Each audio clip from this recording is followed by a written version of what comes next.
je me disais, bon, au pire du pire, qu'est-ce qui peut m'arriver? Rien, le texte partira peut-être aux oubliettes et au mieux, je ne savais pas ce qui pouvait m'arriver. Mais en fait, quand je fais une rétrospective sur tout ce qui s'est passé pendant 2 ans avec ce spectacle, enfin, c'est juste dingue. Et je pense que j'aurais pas imaginé toutes les rencontres, toutes les scènes, tous les publics, les 2 fois où j'ai eu des trous de mémoire, des blancs, les aventures, le fou rire que j'ai pu avoir et puis tout ce qui est autour de ça, en fait, toute l'énergie qu'on nous donne, en fait, on se sent un peu porté. La solution est en nous, la solution est en vous. Et au moment où vous serez prêt à vous écouter, de toute façon, tout coulera puisque vous avez déjà la solution. Je suis Charlotte Desrosiers-Natral et je suis heureuse de vous accueillir sur Pourquoi pas moi. On a tous rêvé un jour de changer de vie. Certains ont osé écouter leur petite voix et ils ne le regrettent pas. Écoutez ces témoignages sans coupe qui permettent de décrypter ce qui se passe concrètement entre le moment où on se dit dans sa tête « Pourquoi pas moi ?», au moment où on rend tout cela possible. Pourquoi pas moi ? Le podcast qui t'invite à écouter ta petite voix. J'ai le plaisir de vous retrouver aujourd'hui pour vous présenter une femme exceptionnelle qui a su écouter sa petite voix depuis qu'elle est adolescente. J'ouvre une petite parenthèse pour vous remercier. Vous remercier pour tous vos messages d'encouragement sur les réseaux sociaux et sur Apple Podcast. Cela me fait tellement chaud au cœur. Si vous souhaitez m'aider et soutenir le podcast, parlez-en à vos amis et abonnez-vous à votre plateforme d'écoute préférée et mettez 5 étoiles et un commentaire sur Apple Podcast. Pour moi, c'est absolument énorme. Allez, je ferme la parenthèse. Depuis qu'elle est enfant, Valérie rêve d'être comédienne. Elle a du talent. Ses parents l'inscrivent donc à un cours de théâtre. À 18 ans, Valérie fait un pacte avec son père, obtenir un diplôme avant de voler de ses propres ailes. Elle sort alors de l'ESCA, renforcée dans son projet. Elle enchaîne les petits boulots et les castings, et c'est à partir de 30 ans qu'elle vit pleinement de sa passion de comédienne. Je ne vous en dis pas plus. Je vous souhaite la bienvenue dans l'univers de Valérie Pastre. Bonjour Valérie. Bonjour Charlotte. Est-ce que tu pourrais nous parler de l'objet que tu as choisi pour te présenter, s'il te plaît ? Alors, j'ai choisi une paire de baskets de la marque Ngo Shoes. C'est la paire de chaussures que je porte sur scène quand je joue mon spectacle. Mon spectacle qui s'appelle Namasté Beaucoup, c'est un spectacle que je qualifie un peu de d'éco-responsable, d'atypique, dans le sens où on parle beaucoup de thématiques d'écologie, avec humour évidemment. Et j'avais envie d'être cohérente de A à Z. Et donc, j'ai démarché cette marque nantaise que j'ai appris à connaître. Et ils m'ont tout de suite fait confiance et ils croyaient à fond dans le projet. Et du coup, ils m'habillent, ils me chaussent sur scène. Et du coup, c'est un peu mes chaussures porte-bonheur. Et après, j'en ai d'autres de leur marque. Et maintenant, quand je vais à un casting ou un projet important, voilà, j'ai toujours ma petite paire de Ngo Shoes au pied. Super. Est-ce que tu peux nous raconter de là où est-ce que tu es née, là où est-ce que tu as grandi ? Je suis née à Rennes. Je revendique mon côté breton, pardon. Et j'ai grandi à Nantes après, toute mon enfance, collège, lycée. Après, je suis partie faire l'ESCA à Angers. Donc, je suis restée du côté de l'Ouest. Après, j'ai fait Erasmus en Pologne, ce qui n'est pas très courant. Ouais, c'est clair. Pourquoi la Pologne ? Je ne sais pas. Franchement, je ne sais pas. J'avais choisi... En fait, il y avait des choix à faire. Je crois qu'en choix numéro 1, j'avais mis la Grèce, donc rien à voir. Ouais. J'ai eu mon choix numéro 2, mais j'avais mis au pif les autres choix parce que j'avais tellement envie d'aller en Grèce que je me disais non, mais c'est bon, j'irai au soleil. Et en fait, quand j'ai eu la Pologne, j'ai fait oh mon Dieu. Et en fait, c'était génial comme expérience parce que c'est marrant, c'est un pays proche. Et en même temps, la culture est hyper...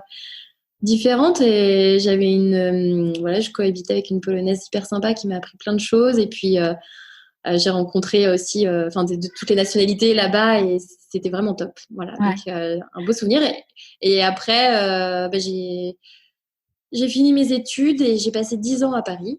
Ouais, ça on en reparlera après si tu veux bien. D'accord. Ok. Oui, pas de souci. Et du coup, juste pour commencer du coup sur toi, quand tu étais enfant, quel type de petite fille t'étais ? C'est une bonne question. Il faudrait demander à ma mère en fait. Je crois que j'étais une petite fille très joyeuse. Ouais. C'est ce que je vois des photos, ce qu'on me dit. J'ai tout de suite voulu être assez rapidement autonome. En fait, je suis la dernière d'une fratrie de 4 enfants. Ok. Et du coup, je sais pas, peut-être qu'inconsciemment, je sentais que j'avais aussi envie de grandir et d'être aussi à leur niveau. Ouais. Après, il y a des côtés positifs et des côtés négatifs parce que quand on est la petite dernière, moi, les jeux de société, je faisais toujours la banque ou à raconter les pions, enfin, des rôles qui servent à rien, en fait. J'avais pas le droit de jouer.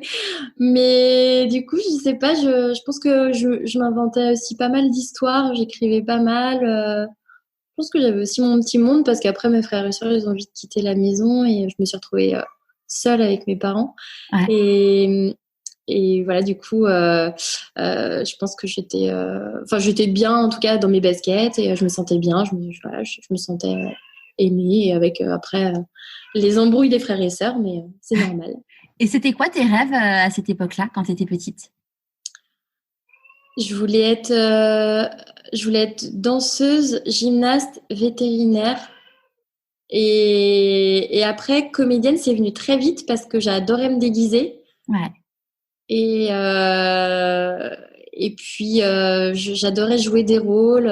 Voilà, avec des copines, à chaque fois, on s'inventait des histoires. Et après, je me suis dit, non, mais c'est bon, en fait, c'est ça que je veux faire, je veux être comédienne. Ouais. Et c'était quand tu as pris tes premiers cours de théâtre? Non, c'était avant. Non, et après, ma mère m'a inscrit au théâtre en me disant, faisons un hobby déjà. Oui, donc en fait, ce rêve de comédienne, c'est venu très, très rapidement. Et puis voilà, je continuais toujours à me déguiser, à maquiller, à m'inventer des histoires, à m'inventer des rôles. Et c'est ma grand-mère, en fait. Une fois, j'ai joué devant ma grand-mère. Ouais.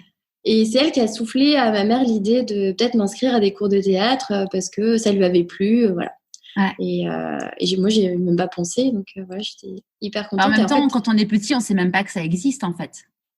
Oui, et puis de toute façon, en fait, je disais que je voulais faire ça, mais en fait, je savais même pas exactement. Enfin, là, maintenant, quand je vois le chemin parcouru, je me dis, ah oui, non, mais mon rêve est complètement différent de la réalité. Mais en fait, jamais j'aurais pu rêver mieux ou imaginer mieux, en fait. Donc, voilà. Après, évidemment, j'ai dû faire face aux craintes familiales quand, en fait, ils voyaient que je lâchais pas, que j'avais vraiment envie de faire ça et que je voyais rien d'autre dans ma vie, en fait. Ouais. Parce que tes parents, ils faisaient quoi comme métier? Alors, ma maman, elle était professeure d'anglais. Ouais. Elle a arrêté à ma naissance parce que ça devenait un peu compliqué à gérer 4 enfants. Et mon père, il était dans la finance, donc rien à voir. Ouais. Donc en fait, c'était un monde qu'ils connaissaient pas du tout. Donc ils m'ont vraiment fortement encouragée à faire ça en hobby, à ce que ça reste vraiment un plaisir, un loisir. Mais surtout pas en faire mon métier parce que c'était tellement compliqué. Il y a très peu de gens qui arrivent à en vivre. Tu te mets dans une galère, tu te rends pas compte, voilà. Ouais. Donc forcément les peurs des parents que maintenant je comprends, mais oui. Du coup c'était un peu dur au début. Ouais. Comment tu vivais du coup? Comment je vivais quand ils te disaient, non, mais ça sera juste un hobby, tu peux pas en faire un métier? Ça me rendait un peu triste, mais en fait je me dis non, mais en fait moi je ferais ça. Enfin, dans ma tête, c'était ça. Et je me dis, bah non, mais en fait.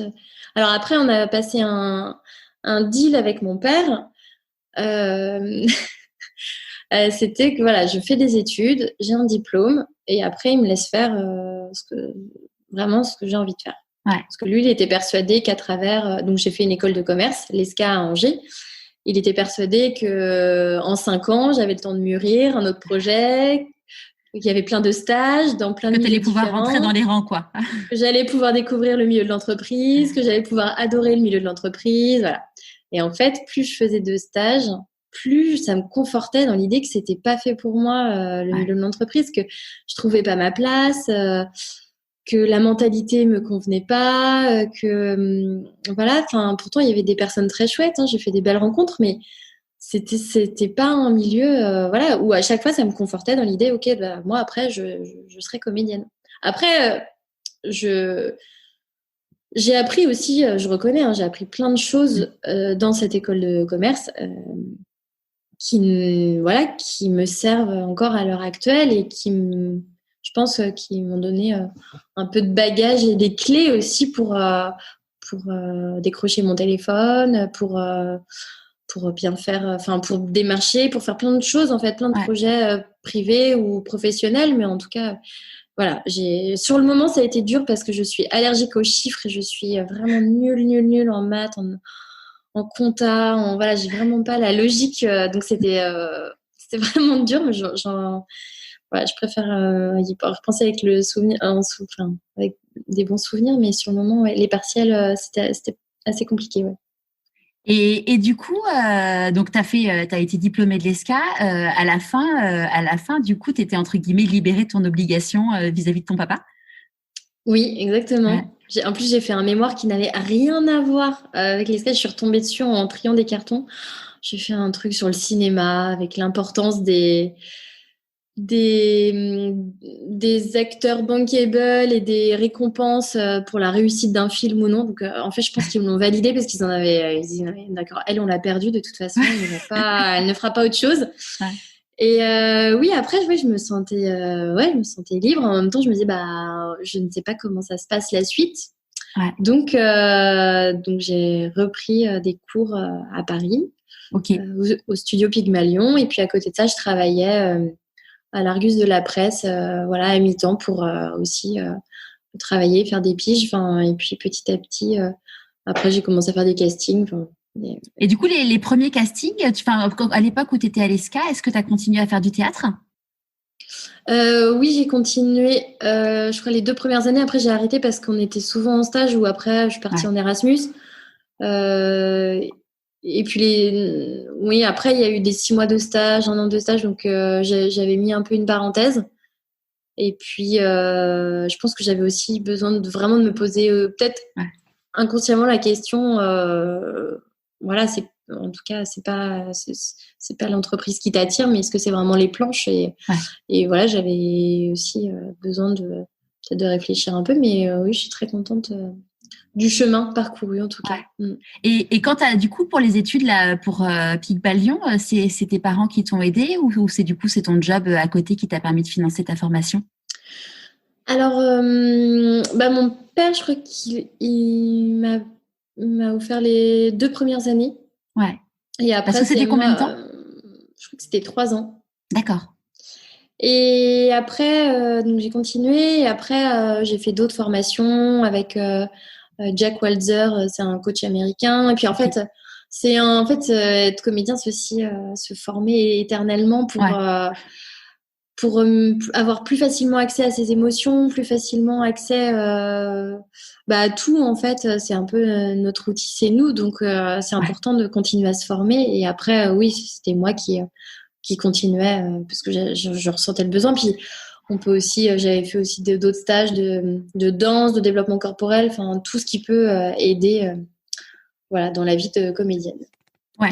Et donc, du coup, t'as pas décollé tout de suite parce que de toute façon, il y en a pas beaucoup, des comédiens qui décollent tout de suite. Au fur et à mesure, donc, t'as pris des jobs alimentaires pour pouvoir faire ça en parallèle. Oui, alors oui, j'ai eu beaucoup. J'ai passé pas mal de castings, donc j'ai eu pas mal de portes. Ouais. Et en fait, le casting en lui-même, c'est un exercice qui est complètement différent parce que on a quand même l'enjeu derrière. Ouais. Et on se met quand même inconsciemment une pression. Se dire, oh là là, si j'ai ce rôle-là, peut-être qu'il peut changer ma vie. Donc en fait, c'est dur de se dire, d'y aller à la cool en disant, non, mais j'ai pas de pression, vraiment, je vis le moment présent, je suis disponible, je suis là. Alors que tu sais que ça peut potentiellement changer le cours des choses. Donc c'est très très compliqué à gérer le casting. Et moi, c'était vraiment pas... En fait, tous les chouettes rôles que j'ai eus, il n'y avait pas de casting en fait. Ouais. C'était des lectures, c'était une rencontre. Et du coup, j'étais un peu libérée de ça. Après, j'ai eu plein d'autres choses sur des castings, mais c'est vraiment pas un truc que j'adore. Ouais. Et oui, donc à côté de ça, effectivement, je bossais. Oui, j'ai fait énormément de petits boulots. Honnêtement, j'ai fait je me souviens, parce que mes copines, elles collectionnaient les photos, elles me prenaient en photo, en me disant, voilà, on a des dossiers sur toi. Quand j'étais hôtesse au salon de l'auto, j'ai fait la mission pièce jaune avec Bernadette Chirac. J'étais femme sandwich pour faire la promotion d'un...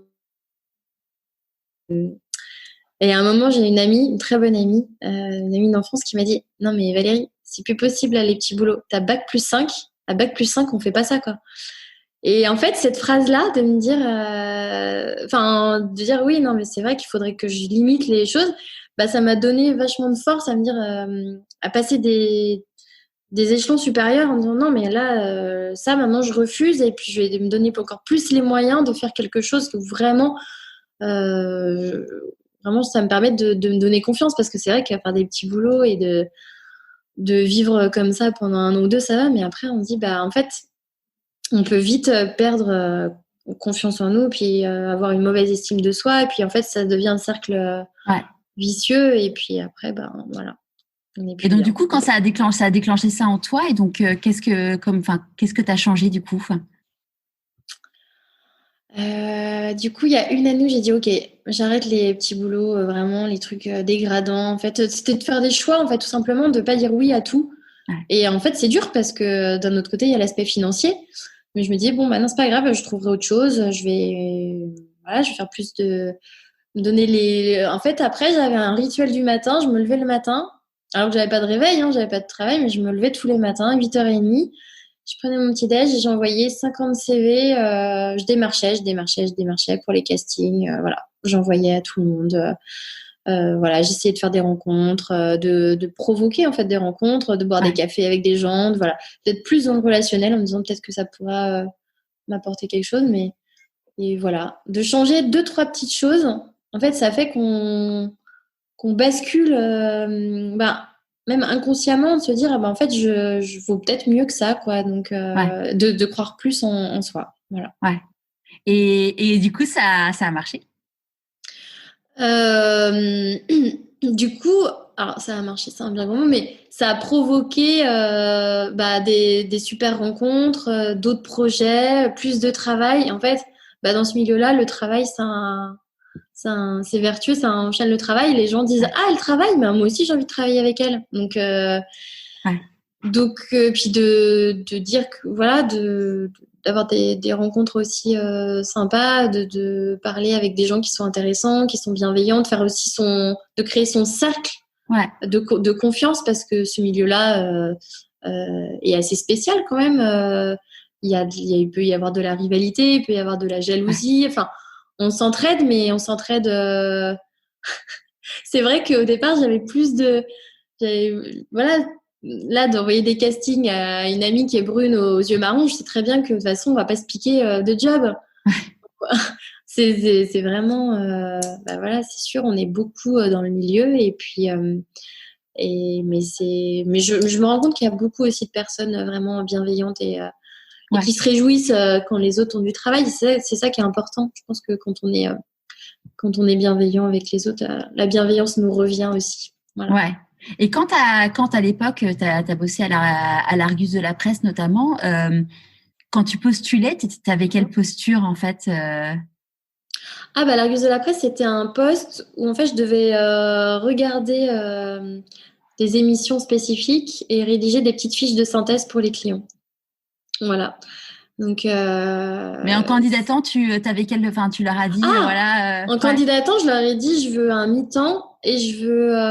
En fait, moi, je bossais le week-end chez eux parce que je leur disais moi la semaine j'ai mes cours et j'ai des castings. D'accord. Donc je bossais le week-end. Je crois que les horaires c'était horrible, c'était genre 6h30, 13h30. Donc quand je faisais une soirée le vendredi soir, je pense que je crois que je faisais des nuits blanches souvent. J'enchaînais en passant dans une boulangerie, en prenant un sandwich à 6h du mat parce qu'il fallait que je tienne. Et en fait, avec du recul, c'était déjà ça me permet de me tenir informée de l'actualité. Et puis j'ai fait aussi des super rencontres. Il y en a, c'est encore mes amis aujourd'hui. On a tous évolué dans des domaines complètement différents, mais on a tous. Je me dis, on savait pourquoi on le faisait, et c'est marrant parce que ce petit cercle-là,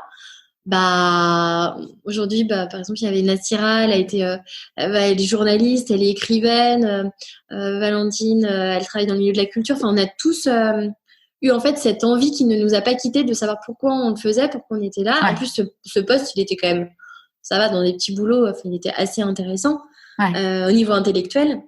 Et du coup, c'était vraiment chouette. Une chouette expérience. Voilà.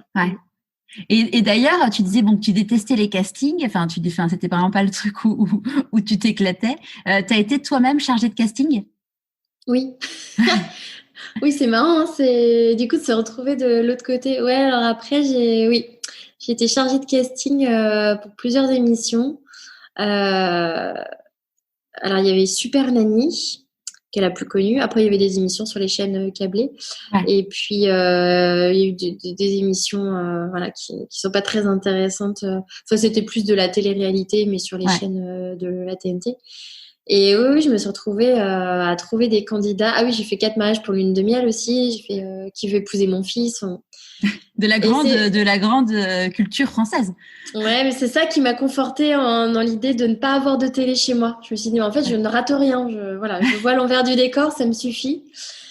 Et oui, bah, se retrouver chargée de casting, c'est marrant parce que du coup, on dit, ah d'accord, je vois la candidature, je vois comment il est derrière. Et ouais. Mais je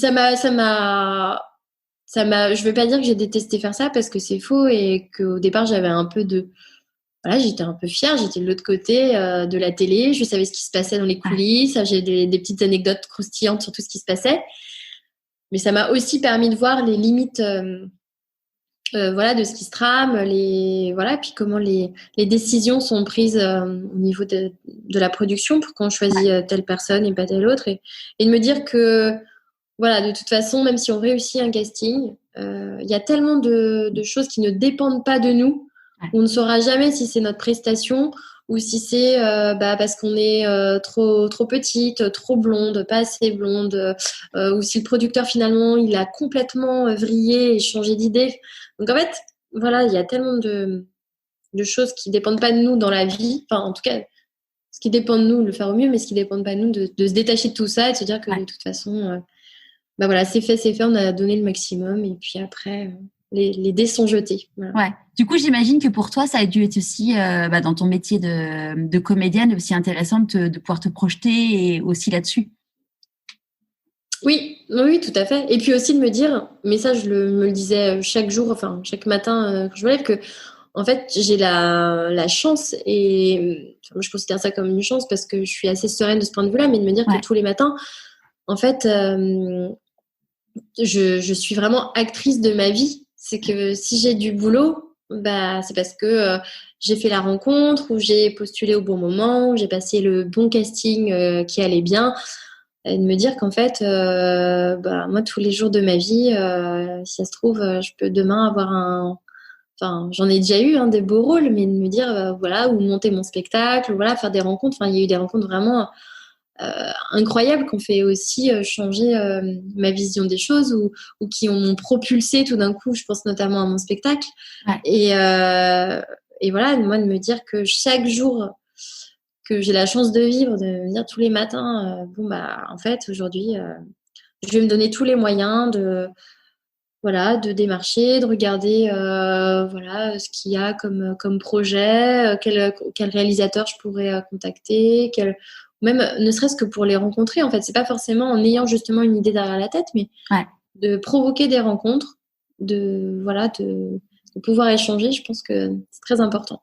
Surtout dans l'époque à laquelle on est en ce moment. C'est clair. Et à l'époque où tu enchaînais les petits boulots et tu faisais du coup des castings et des rencontres en parallèle, j'imagine que ça n'a pas dû être simple parce que tu avais tous tes copains qui étaient qui avaient fait les mêmes études que toi, donc qui commençaient à avoir des salaires un peu sympas. Et Oui, mais alors moi, je suis pas du tout branchée carrière ou en fait, j'étais contente pour eux quand ils négociaient leur salaire. Je sentais que ça leur importait. Moi, c'est pas du tout quelque chose qui m'anime en fait dans la vie. L'argent, c'est pas je suis contente d'en avoir pour vivre décemment, mais c'est pas quelque chose où je me dis, gagner toujours plus, mais pourquoi au final. Je suis pas du tout attachée à cette valeur-là. Mais en tout cas, j'étais contente. Évidemment, j'étais contente pour eux. En fait, mes amis de l'ESCA sont toujours mes amis aujourd'hui parce qu'il y a beaucoup d'autres choses derrière et puis les liens d'amitié sont hyper forts. Et puis, en fait, je me rends compte que j'ai aussi beaucoup d'amis qui ont changé de voie, qui ont un peu pivoter ou voilà, qu'on choisit un chemin différent. Et en fait, on est assez nombreux dans ce cas-là. Mm. Et surtout dans ma spécialité, j'avais fait une spécialité communication. C'était un peu, on appelait ça la spécialité un peu, enfin, pipeau, mais enfin, c'était la spécialité où en fait les gens voulaient ni faire de marketing, ni de finance. Donc en fait, on me disait bon bah communication. Et en fait,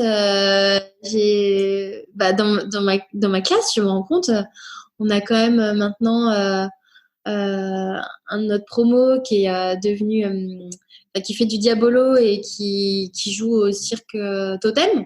Ouais. Donc c'est pas rien. Ouais, on a un autre qui est musicien chanteur. On est plein à avoir monté leurs entreprises. Enfin, en fait, on est plein à avoir choisi des chemins différents et je pense que je me dis bon, on était peut-être l'aspect en fait créative. Ouais. Voilà. L'aspect qui écoutait sa petite voix et. Ouais, peut-être. C'est amusant. Et à partir de quand, du coup, t'as senti, t'as eu des postes, justement pas des postes, des rôles où tu t'es dit ah waouh, c'est moi je commence à accomplir mon rêve. En fait, dès que j'avais un contrat, une pub, n'importe quoi, un film institutionnel, un film web, j'étais trop bien. Enfin, voilà, je commence à rentrer.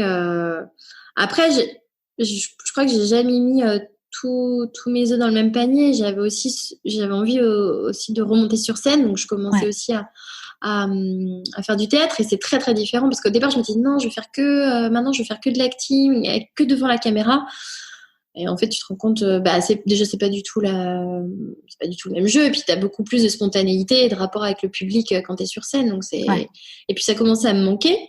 Donc j'ai refait des castings et j'ai eu, je crois que c'était, je sais plus les années, ça devait être en 2010, 2012, je sais plus, c'était une comédie qui s'appelait Putain de week-end, donc une comédie de boulevard, comme son nom l'indique. Mais où j'ai joué avec des super partenaires et il y avait un très bon metteur en scène. Et ça m'a donné vraiment... je crois que j'avais fait ça... C'était tout un été, tout juillet, août, et c'était blindé. Puis d'avoir des retours des gens qui étaient hyper ravis et tout. Je me suis dit, en fait, c'est hyper cool aussi de jouer sur scène. Et à un moment, je me suis dit, ouais, c'est chouette, je suis contente, mais j'avais envie de donner plus de sens, en fait, à ce que je faisais. Et c'est là, et en même temps, ça intervenait au moment où je me posais aussi des questions sur ma vie, d'être plus cohérente aussi, parce que je suis assez... j'aime la nature, j'aime la planète sur laquelle on vit et j'ai envie d'en prendre soin. Donc, je me posais aussi pas mal de questions sur, dans ma vie au jour le jour, comment je peux faire pour changer des petits gestes pour, qui me coûtent pas forcément beaucoup, mais qui, si on est des milliards à les faire, peuvent un peu changer les choses. Et du coup, ça arrivait en fait tout d'un coup dans cette recherche, cette quête de sens, de se sentir aussi plus aligné avec ce qu'on fait. Et j'ai commencé à écrire. Grâce à ma cousine qui m'a beaucoup inspirée. Je suis très proche d'elle et elle a 2 ans de plus que moi et elle, c'est un peu une avant-gardiste. Elle a toujours vécu vraiment alignée avec ses valeurs. Là, elle est dans ses montagnes, elle est naturopathe, elle fabrique tout elle-même. Elle fait des ateliers cuisine aussi, végétarien, vegan, de la cuisine comme elle appelle holistique, vraiment qui nourrit le corps et l'esprit. Elle fait ses cosmétiques, et moi je l'admire. Vraiment, je l'admire depuis hyper longtemps et je me suis dit au départ j'avais commencé à écrire des trucs mais en mode blague sur elle et je me suis dit non mais en fait faut que je dise que ça existe, mais il faut que j'invente une histoire autour de ça. J'avais commencé à gribouiller pas mal de choses. Je crois que ça a mis 4-5 ans à mûrir dans ma tête, à me dire, non, mais là, j'écris. Oui. En plus, c'est facile de dire qu'est-ce que tu fais en ce moment. J'écris. Voilà, au moins, tu fais quelque chose, personne te demande, tu dis, ah, d'accord, c'est bien. Mais en même temps, à un moment, il faut aussi monter... sur scène et puis se confronter aussi au public et savoir si ça plaît et ça c'était une autre c'était très compliqué parce que je me disais j'écris, mais en fait, je sais pas si un jour je jouerai ce spectacle. Voilà. De quoi tu avais peur à l'époque pour avoir mis autant de temps, entre guillemets, pour le sortir, ce spectacle? Peur de la réaction des autres. Est-ce que mon propos est intelligent et intelligible? Est-ce que je suis pas à côté de la plaque? Est-ce que je suis pas toute seule à penser comme ça, en fait? Parce qu'en fait, c'était très personnel. Ouais. Je parlais de ma cousine, je parlais de moi, je parlais de mes valeurs, mais quand c'est des trucs, en fait, on met beaucoup de soi. Ouais. C'est différent. Ouais, là, on s'étale, on est complètement, on est à nu. Ouais. Et du coup, c'est plus facile d'être derrière son ordinateur et de gribouiller et de se dire ouais, j'ai 18 pages, mais voilà, de se dire non, je sais pas ce que je vais en faire, mais un jour j'en ferai quelque chose. Et puis à un moment, faut se jeter à l'eau, quoi. C'était quoi du coup le déclic pour te jeter à l'eau? L'approche des 30 ans. Ouais. Franchement, 30 ans, ça, ouais. Quand j'ai eu 30 ans, je me suis dit non, là, je l'ai pas fait encore, donc 30 ans, c'est le moment. Ouais. Et aussi de me dire en fait, dans ma tête, j'avais 2 metteurs en scène en idée. Ouais. Je l'ai envoyé à 2 metteurs en scène, une femme et qui était overbookée, et à Thibaut Seguin, qui, sans le savoir, un peu a été l'élément déclencheur. D'ailleurs, je le remercie infiniment. Ouais. Parce que, en fait, j'avais été voir le spectacle de Ben à Avignon. Ouais. Et lui écrivait et mettait en scène Ben à l'époque. Et moi, j'adorais le côté décalé. Et Ben, il parlait aussi d'écologie, mais complètement de manière décalée. Puis, c'était pas du tout la même chose. Et donc, j'ai contacté Thibaut. Je lui ai envoyé mon texte.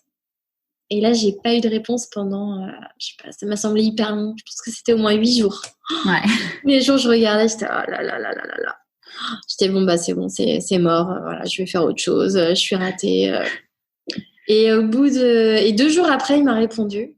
Un truc hyper drôle, hyper sincère. Il me dit, je vais être honnête, je pensais vraiment que ça allait être pourri. Et finalement, il m'a pas écrit exactement ça, mais en gros, c'était bon, je pensais vraiment pas, je m'attendais pas à ça, je m'attendais à un truc un peu naze, et finalement, c'est cool. Donc, si tu veux, on se voit, on va boire un thé, machin. Ok. Donc, on s'est rencontrés. Mais j'avais le cœur qui battait à 100 à l'heure. Je me disais, mais en fait, ça peut changer ma vie. Moi, j'étais dans un truc, hyper chouette, hyper cool. Thibaut, il est vraiment hyper bienveillant, il est très, voilà, des choses glissent, quoi. Et là, je me suis dit, le fait que j'avais visé cette personne-là et que ça se concrétise maintenant, moi, je crois beaucoup aux choses qui arrivent quand c'est le moment. Et je ne crois pas beaucoup au hasard. Je crois que dans la vie, les choses arrivent au moment où on se sent prêt aussi. Et du coup, là, j'étais prête. Et en fait, les choses se sont faites hyper naturellement. Et après, donc, Thibaut, lui, il était beaucoup demandé. Donc, il a écrit aussi le film d'Alex Lutz. Okay. Et il m'a dit qu'il avait moins de temps. Mais du coup, il m'a présenté une amie à lui, Caroline Sichose. Ouais. Et en fait, on a formé un espèce de trio. Après, de duo, Caroline m'a beaucoup aidée et soutenue. Et après, de trio, on était ensemble sur la mise en scène. Ouais. Et voilà, ils m'ont aidé aussi à réécrire pas mal de choses, à rendre l'histoire vraiment plus dynamique, à travailler sur les transitions. Caro, elle m'a vachement aidée aussi sur le jeu, sur à créer le personnage. Ils ont été hyper présents pour moi et je les en remercie vraiment. Je crois que je les remercie, mais je les ai jamais remerciés. Voilà, donc là, ils pourront écouter d'avoir été vraiment... ça a été des moteurs et des béquilles où je pouvais tout le temps compter sur eux quand j'avais des doutes ou quand je testais des nouvelles choses parce que forcément, on tremble sur scène au tout début. Justement, juste avant que je te demande comment ça s'est passé, avant que tu passes le premier jour sur scène, quand tu l'avais contacté, tu t'avais enfin, tu le connaissais de nom évidemment, mais est-ce que tu l'avais déjà rencontré est-ce qu'il lui te connaissait en fait? Ah non, pas du tout. Non. Ouais, tu l'as fait en mode mais tente, quoi. j'ai jeté mon texte, voilà, comme ça. Je me suis dit, je me disais, bon, au pire du pire, qu'est-ce qui peut m'arriver? Rien. Le texte partira peut-être aux oubliettes et au mieux, je ne savais pas ce qui pouvait m'arriver. Mais en fait, quand je fais une rétrospective sur tout ce qui s'est passé pendant 2 ans avec ce spectacle, enfin, c'est juste dingue. Et je pense que j'aurais pas imaginé toutes les rencontres, toutes les scènes, tous les publics, les 2 fois où j'ai eu des trous de mémoire, des blancs, les aventures, le fou rire que j'ai pu avoir, et puis tout ce qui est autour de ça, en fait, toute l'énergie qu'on nous donne, en fait, on se sent un peu porté. Et puis tout ce travail derrière, justement avec Caro et Thibaut, enfin, honnêtement, je crois que j'avais pas imaginé une seule fois tout ce que c'était, et en fait ça m'a complètement galvanisée et ça m'a donné des ailes pendant 2 ans. Je me suis dit waouh, c'est trop bien. Enfin, ouais. Et du coup, comment ça s'est passé la veille de la première? J'étais pas bien du tout. J'ai fait mes débuts dans le plus petit théâtre parisien qui s'appelle la Petite Loge à Paris. Où il y a beaucoup de comédiens qui ont fait leur début là-bas. Et en fait, c'est là où on se teste. On vient au rodage parce qu'en fait, je crois qu'il y a 19 ou 20 places maximum. Okay. Donc, même quand c'est pas complet, on a l'impression que c'est complet. Il suffit qu'il y ait 10 personnes, on se dit c'est bon, on joue. Et la scène est toute petite, donc il fallait refaire la mise en scène, le moins possible de déplacements. Et puis du coup on a le rapport, enfin il n'y a pas de, on voit les gens, t'es pas sûr, t'as pas l'impression d'être sur la scène, t'es à côté, t'es à leur pied, quoi. C'est ça, je joue devant des potes, puis c'est moi qui ouvrais les rideaux, donc coucou, là tu fais bonsoir, d'accord. Et non, juste avant je tremblais, hein. Je crois que j'avais fait une répète avec Caro, ça s'était pas du tout bien passé, j'avais des trous de mémoire tout le temps, j'étais pas bien. Ah non, mais ça, c'était à Paris. Mais là, pour la toute première que j'ai fait, c'était à Nantes. D'accord. Mais oui, c'était à Nantes. J'avais rencontré un directeur de théâtre. Il m'avait dit, j'ai une scène à te proposer. Là, on fait un partenariat. Ah oui, non, mais c'était dans ma tête, c'était n'importe quoi. Il y avait 110 places. J'étais, non, mais... Ah ouais, non, mais déjà, 1, faut que je remplisse. 2, j'ai pas joué là depuis 3 ans. Ah non, j'étais pas bien. Je crois que je suis allée en mode toute la journée. J'ai passé ma journée sur cette scène où il y avait le mec de la technique, l'ingé son et lumière qui installait les lumières, les spots. J'étais mon Dieu, mais qu'est-ce que je fais là? Et je crois qu'avant de jouer, chose à ne vraiment pas faire, mais moi j'avais besoin de ça. Je crois que j'ai pris une pinte de bière. En fait, ce que tu me disais, vous avez le même metteur en scène que Chicandier. Lui, c'est une petite larmichette de whisky. Mais sauf que ça, je l'ai fait une fois. Et après, Caro m'a dit un truc très juste. Et je ne l'ai plus jamais refaire. Mais j'avais besoin sur ce moment. Je tremblais tellement que je me disais, mais c'est pas possible. Caro m'a dit être comédien, c'est comme être un sportif, un athlète en fait. Avant de monter sur scène, faut avoir une vie, une hygiène de vie assez saine en fait, pour se sentir bien dans son corps et surtout être présente, donc voilà, quand elle m'a dit ça, je n'ai plus jamais rebu une goutte d'alcool avant d'entrer sur scène. Oui, on précise le avant. Oui. Et ta cousine, comment elle a vécu le fait que tu écrives sur elle? Je crois bien parce qu'en fait, on a un super bon rapport et je lui en ai beaucoup parlé avant. Et je lui envoyais mon texte. Je lui ai dit, est-ce que tu m'autorises à le jouer? Et puis après, elle s'est prise au jeu parce qu'elle me donnait elle-même des idées. Canon. Elle me dit en ce moment, je fais ça. Par exemple, je sais pas, qu'est-ce qu'elle fait de bizarre. Je sais pas, elle était sur sa monnaie locale. En ce moment, j'étudie les ondes 5G. Enfin, moi, du coup, je suis toujours en hors ligne. Par exemple, je sais pas, elle m'avait dit que quand elle prenait des gens en covoiturage, elle leur demandait de se mettre en hors ligne. Tout le monde était en hors ligne dans la voiture. Je trouvais ça drôle, donc je l'ai mis dans le spectacle. Mais en fait, oui, mais pour elle, c'est normal, en fait. Oui, mais pour elle, c'est c'est son mode de vie. Et puis, je sais pas, sur ses recettes, sur la lactofermentation, j'avais envie d'en parler. Enfin, sur plein de choses, en fait, qui sont un peu éloignées de notre quotidien, mais qui, elles, sont totalement normales. Et du coup, elle me raconte un peu. Et puis même, elle, quand elle teste des nouveaux trucs, c'est hyper éloigné de moi, mais je me renseigne. C'est génial. Par exemple, je sais plus, le yoga du Cachemire, je connaissais pas, mais elle est à fond là-dessus. C'est quoi le yoga du Cachemire? Faudrait que tu tapes sur Google. Je ne pourrais pas te l'expliquer, mais c'est un yoga qui est quand même très basé sur les mouvements lents. Okay. Tout est lent, tout est dans la Ça n'a rien à voir avec le fait de faire du yoga avec un pull en cachemire? Non, pas du tout. Mais du coup, je trouvais ça drôle. Et on en a parlé dans le spectacle, effectivement. Je me dis, mais je comprends pas.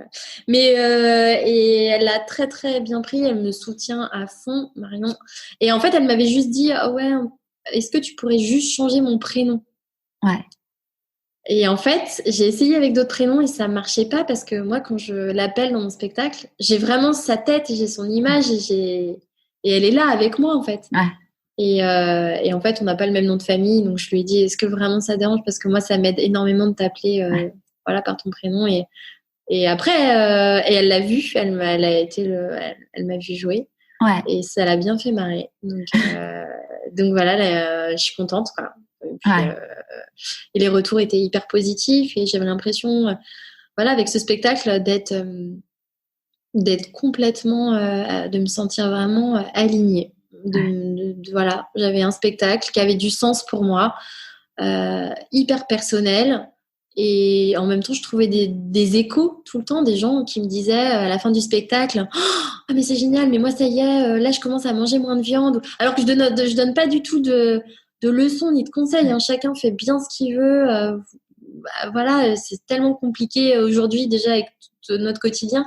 Mais voilà, et puis il y en a qui me disaient, qui m'écrivaient après, ah mais ça y est, je me suis mise à la lessive maison, c'est génial, ou des petites choses. Et du coup, je me dis, bon bah c'est cool si ça peut encourager des gens à passer à l'action ou à tester des trucs. Enfin, en fait, j'avais des messages tout le temps et de gens qui se sentaient enfin moins seuls.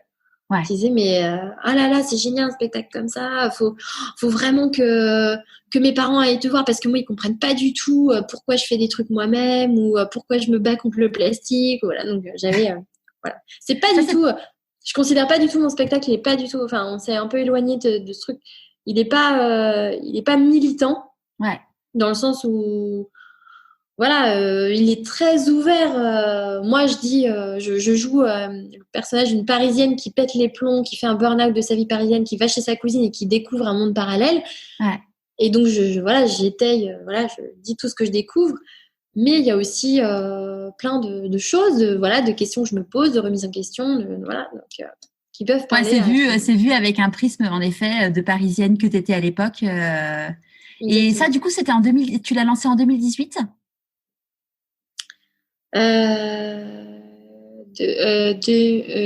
Ouais, c'était en décembre 2017 la première. Oui, d'accord. Ouais. Et donc du coup, à l'époque, tu vivais encore à Paris ? Oui, je vivais à Paris et j'avais un pied-à-terre à Nantes. C'est un peu compliqué, mais oui, parce que je vivais encore à Paris. Et puis c'était plus simple à Paris de toute façon j'ai eu la chance de jouer pendant, je sais plus si j'ai fait 2 ou 3 saisons à la Petite Loge, mais c'était génial pour se roder, pour tester des nouvelles choses. Voilà, d'ailleurs, je remercie infiniment Perrine et Mélissa qui m'ont vraiment soutenue, qui ont cru en ce spectacle. Et puis voilà, c'était vraiment top. Et après, grâce à cette lancée à Paris, j'ai pu faire des tournées, des marchés, plein de théâtres en région et rencontrer du coup plein de publics différents. C'était génial. Ouais. Du coup, tu l'as fait pendant 2 ans ? Oui. Ouais, pendant 2 ans. Et donc, là, c'est la fin de la tournée. J'ai arrêté. Ma dernière, là, j'ai joué, ça me paraît si loin. J'ai joué la dernière le 14 février, le jour de la Saint-Valentin, à Nantes. Et puis après, de toute façon, je partais en congé maternité. Ouais. Donc, je me sentais vraiment grosse là sur scène pour le coup. Je me sentais beaucoup ouais. moins. Parce que du coup, c'était parce que t'as arrêté, t'as pris ton congé maternité au moment entre guillemets légal. Oui, bah c'est ça. C'était mon congé maternité débutait en mars, pile avec le confinement. Ouais. Voilà, donc j'avais l'impression que tout le monde était en congé maternité en même temps que moi sur ce premier confinement. Et je m'étais dit, non, au départ, on avait parlé avec mes metteurs en scène, on s'était dit que je reprendrais en septembre et que ça me laissait le temps de rebosser de mon côté, voilà. Et j'étais hyper motivée on s'était dit oui, enfin, moi j'avais démarché des productions, des attachés de presse pour donner encore une autre ampleur au spectacle. On était hyper motivés. Et puis, le confinement est arrivé. Ouais, les théâtres ont fermé. Les théâtres ont fermé. Puis un bébé est arrivé. Puis au mois de septembre, je me suis dit, j'ai commencé à reprendre des contacts, mais il me disait que la période était hyper compliquée. Ouais. Et puis ils programmaient ceux qui avaient déprogrammé du coup pendant le premier confinement. Donc en fait, les programmations des théâtres, c'est souvent 6 mois avant. Donc voilà, je m'étais dit bon ce sera pour du coup fin 2020. Ouais. Et en fait, voilà, deuxième confinement et là du coup je me dis bon c'est peut-être un signe d'une page qui se tourne et d'un nouveau chapitre qui s'ouvre. Voilà, je prends ça avec beaucoup de philosophie parce que il y a des choses. En fait, il y a des choses où je me sens l'énergie, la force de me battre en me disant non mais c'est pas terminé, j'ai encore des choses à dire sur scène, à écrire et tout. Et il y a des choses où je pense que quand je lâche, finalement, et que je me sens bien, je me dis bon c'est peut-être le moment, voilà, c'était peut-être un beau chapitre et qu'il y a d'autres belles choses qui vont arriver, mais là, en tout cas, pour l'instant, ou peut-être que je me dis pas que c'est définitivement fermé, peut-être que dans un an, je vais complètement le remanier avec la nouvelle personne que je suis devenue et avec des nouveaux sujets. Mais là, en tout cas, pour le moment, c'est mieux pour mon mental et voilà, et rester dans une énergie positive de me dire bon, là, pour l'instant, c'est en pause et puis on passe à autre chose. Et puis c'est surtout que, j'imagine que jouer plusieurs soirs par semaine quand on est une jeune maman, ça doit pas être ce qui est le plus facile non plus, quoi. Oui, du coup, je l'ai pas fait, donc je ne peux pas te dire, mais effectivement, je me posais la question. Oui, c'est pas simple, hein, je pense au début. Même là, j'ai travaillé au CHU de Nantes. Parce qu'on a la chance à Nantes d'avoir un CHU qui a une équipe de comédiens où on forme les internes en médecine et les généticiens à l'empathie avec les patients et au relationnel. Donc, on est formés, on a des scénarios et donc on joue des patients. Et même là, on commence assez tôt le matin et oui, l'organisation que ça demande quand on est une jeune maman, c'est vrai qu'il faut toujours jongler avec les agendas. Les places en crèche. Moi, dès qu'il y a un enfant qui est malade, je saute sur l'occasion. C'est vraiment... c'est une logistique qui est pas simple tous les jours, mais voilà, on fait comme on peut, quoi. Parce que là, ça y est, maintenant, ça y est, tu vis à 100% à Nantes. Oui. T'as plus besoin de faire les allers-retours. Je le dis pas. Il y a beaucoup d'agences, je pense qu'ils ne le savent pas, parce que j'ai toujours une adresse à Paris. Parce que quand on leur dit qu'on habite à Nantes, c'est oulala, non, mais ça va être compliqué. Là. Oui. Donc, il y a un truc génial qui s'appelle le TGV. Oui, mais ça leur fait moins peur qu'on habite en banlieue parisienne avec des grèves de RER qu'à Nantes avec un TGV qui marche. Mais bon. Donc, non, mais. Ça, c'est fou, parce que c'est vrai. Moi, un truc dont je me rappelle à l'époque, mon mari a créé sa boîte à Marseille. C'était il y a 12 ans, quelque chose comme ça. Et au moment de se dire où est-ce qu'on domicilie l'entreprise, avec son associé, ils se sont dit, alors que les bureaux étaient à Marseille, les deux vivaient à Marseille, ils ont domicilié à Paris. Parce qu'ils se sont dit que ça allait être, entre guillemets, plus crédible et que les boîtes parisiennes allaient se dire que ça allait être compliqué de bosser avec une boîte qui était basée à Marseille. Alors qu'en fait, il y a encore vachement de psychologique sur tout ça qui est fou, quoi. Oui. Oui, non, mais même là, tu vois, de me dire, j'ai encore une adresse où je demande encore à mes copines qui sont à Paris parfois d'avoir mes contrats envoyés chez eux. d'être obligé de mentir pour avoir un boulot en disant comme ça je mets toutes les chances de mon côté.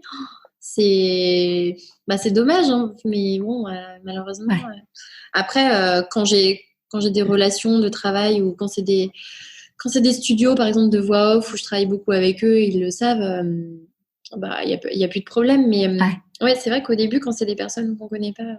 Et après, en même temps, je me dis, à Nantes, ça m'a quand même aussi permis d'élargir mon réseau. Il y a quand même, il y a plein d'opportunités de travail intéressantes à Nantes, parce que je suis aussi voix off, je fais de la voix off depuis 5-6 ans. Ouais. Et du coup, il y a pas mal de studios dans l'Ouest, à Paris, voilà. Donc, j'ai la chance d'avoir quand même plein d'opportunités de travail à côté. Ouais. Et du coup, à partir de quand tu as commencé à vivre de ta passion?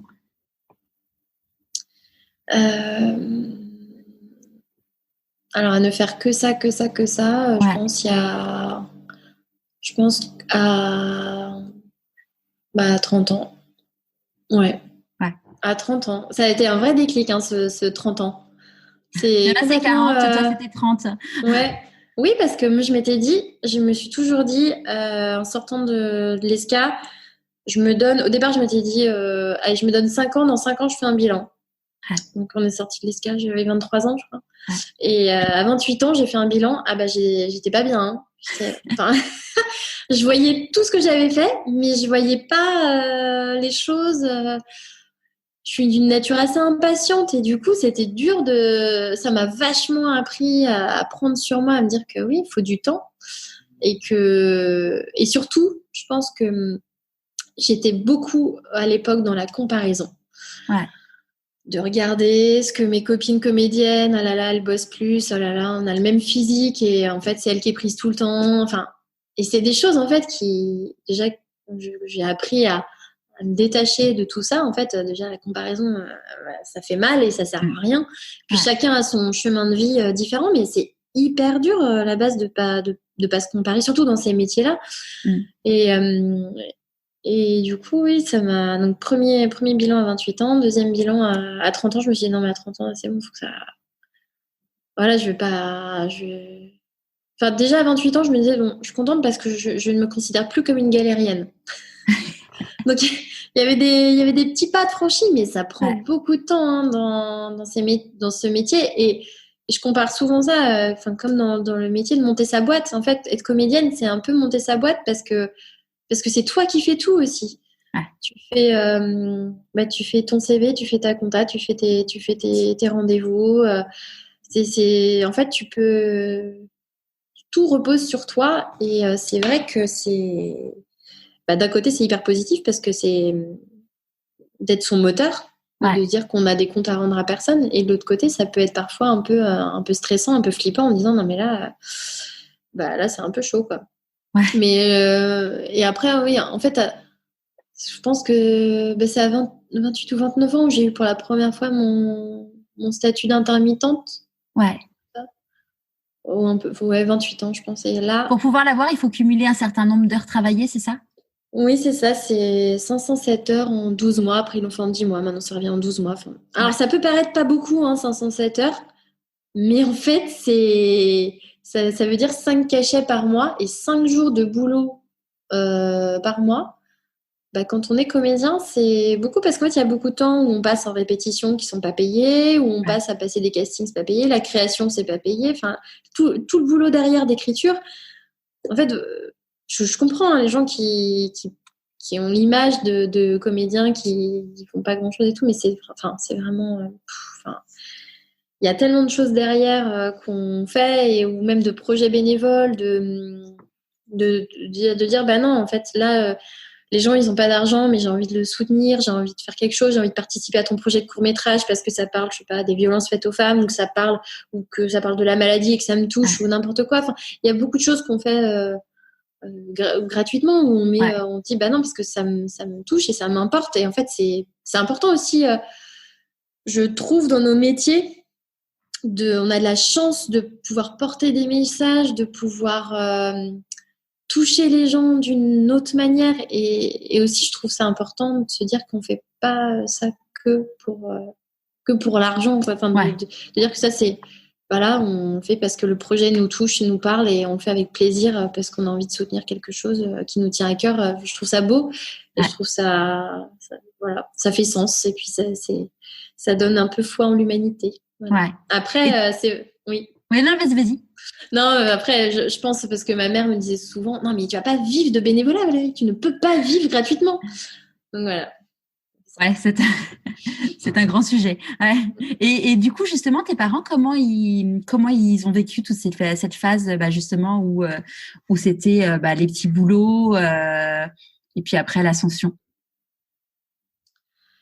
Je sais pas trop. Avec mon père, on n'en parle pas beaucoup, voire pas du tout. Parce que lui, il ne connaît pas du tout ce milieu-là. Et puis, je sais pas du tout. Même moi, je disais, voilà, quand j'avais du travail, mais je racontais, j'étais assez évasive. Je suis beaucoup plus proche de ma mère, où là, je lui racontais beaucoup de choses. Et elle, je pense elle arrivait à bien gérer ses peurs parce qu'elle me les transmettait pas. Ouais. Même si parfois, je sentais un peu de oui, non, mais là, Valérie.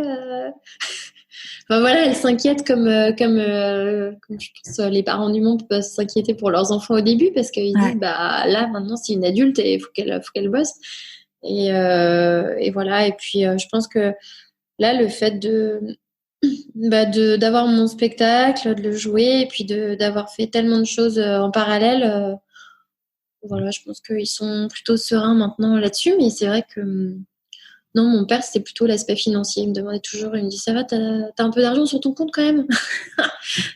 Mais c'était pas du tout sur, voilà, sur. Ouais, Sur il avait besoin d'être rassuré, quoi. Ouais. Ouais.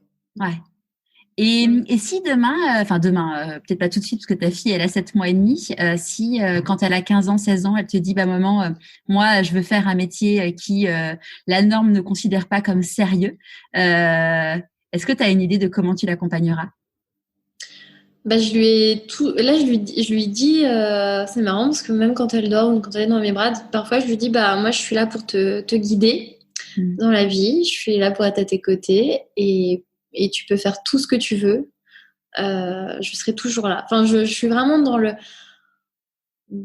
l'optique, dans une, je sais pas, je sais à quel point ça peut être difficile et compliqué. Je sais, mais en fait, il n'y a pas un métier qui est plus facile qu'un autre. Donc je me dis, peu importe. En fait, je sais même pas.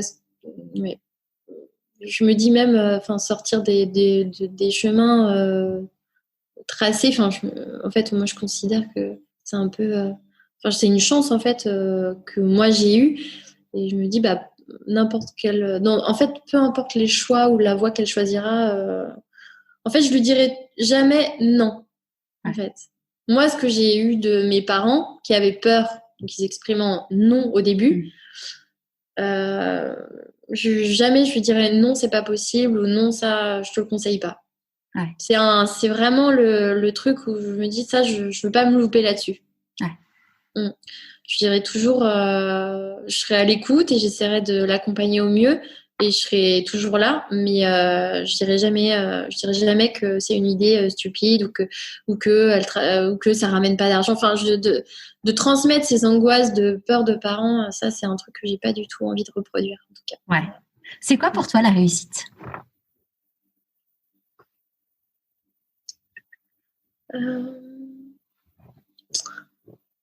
Ça nécessite un peu de réflexion. La réussite, c'est se sentir bien. Je trouve que la réussite aujourd'hui, on met beaucoup de choses. En fait, en plus, dans une école de commerce, on nous apprend beaucoup la réussite au point de vue financier et carriériste. Et moi, je suis pas du tout attachée là-dessus. Enfin, donc, je dirais plutôt, voilà, moi, je suis plus dans la réussite personnelle. Et pour moi, la réussite personnelle, c'est avoir déjà un cercle d'amis à toute épreuve sur qui on peut compter. C'est plus enfin, je sais pas, la réussite pour moi, c'est plus l'intelligence du cœur qui parle, c'est être, avoir accès à soi-même. Enfin, j'ai beaucoup travaillé en développement personnel, alors je suis très branchée là-dessus. Ouais, je dirais que c'est c'est être bien entouré, se sentir bien dans sa tête, ce qui est déjà beaucoup.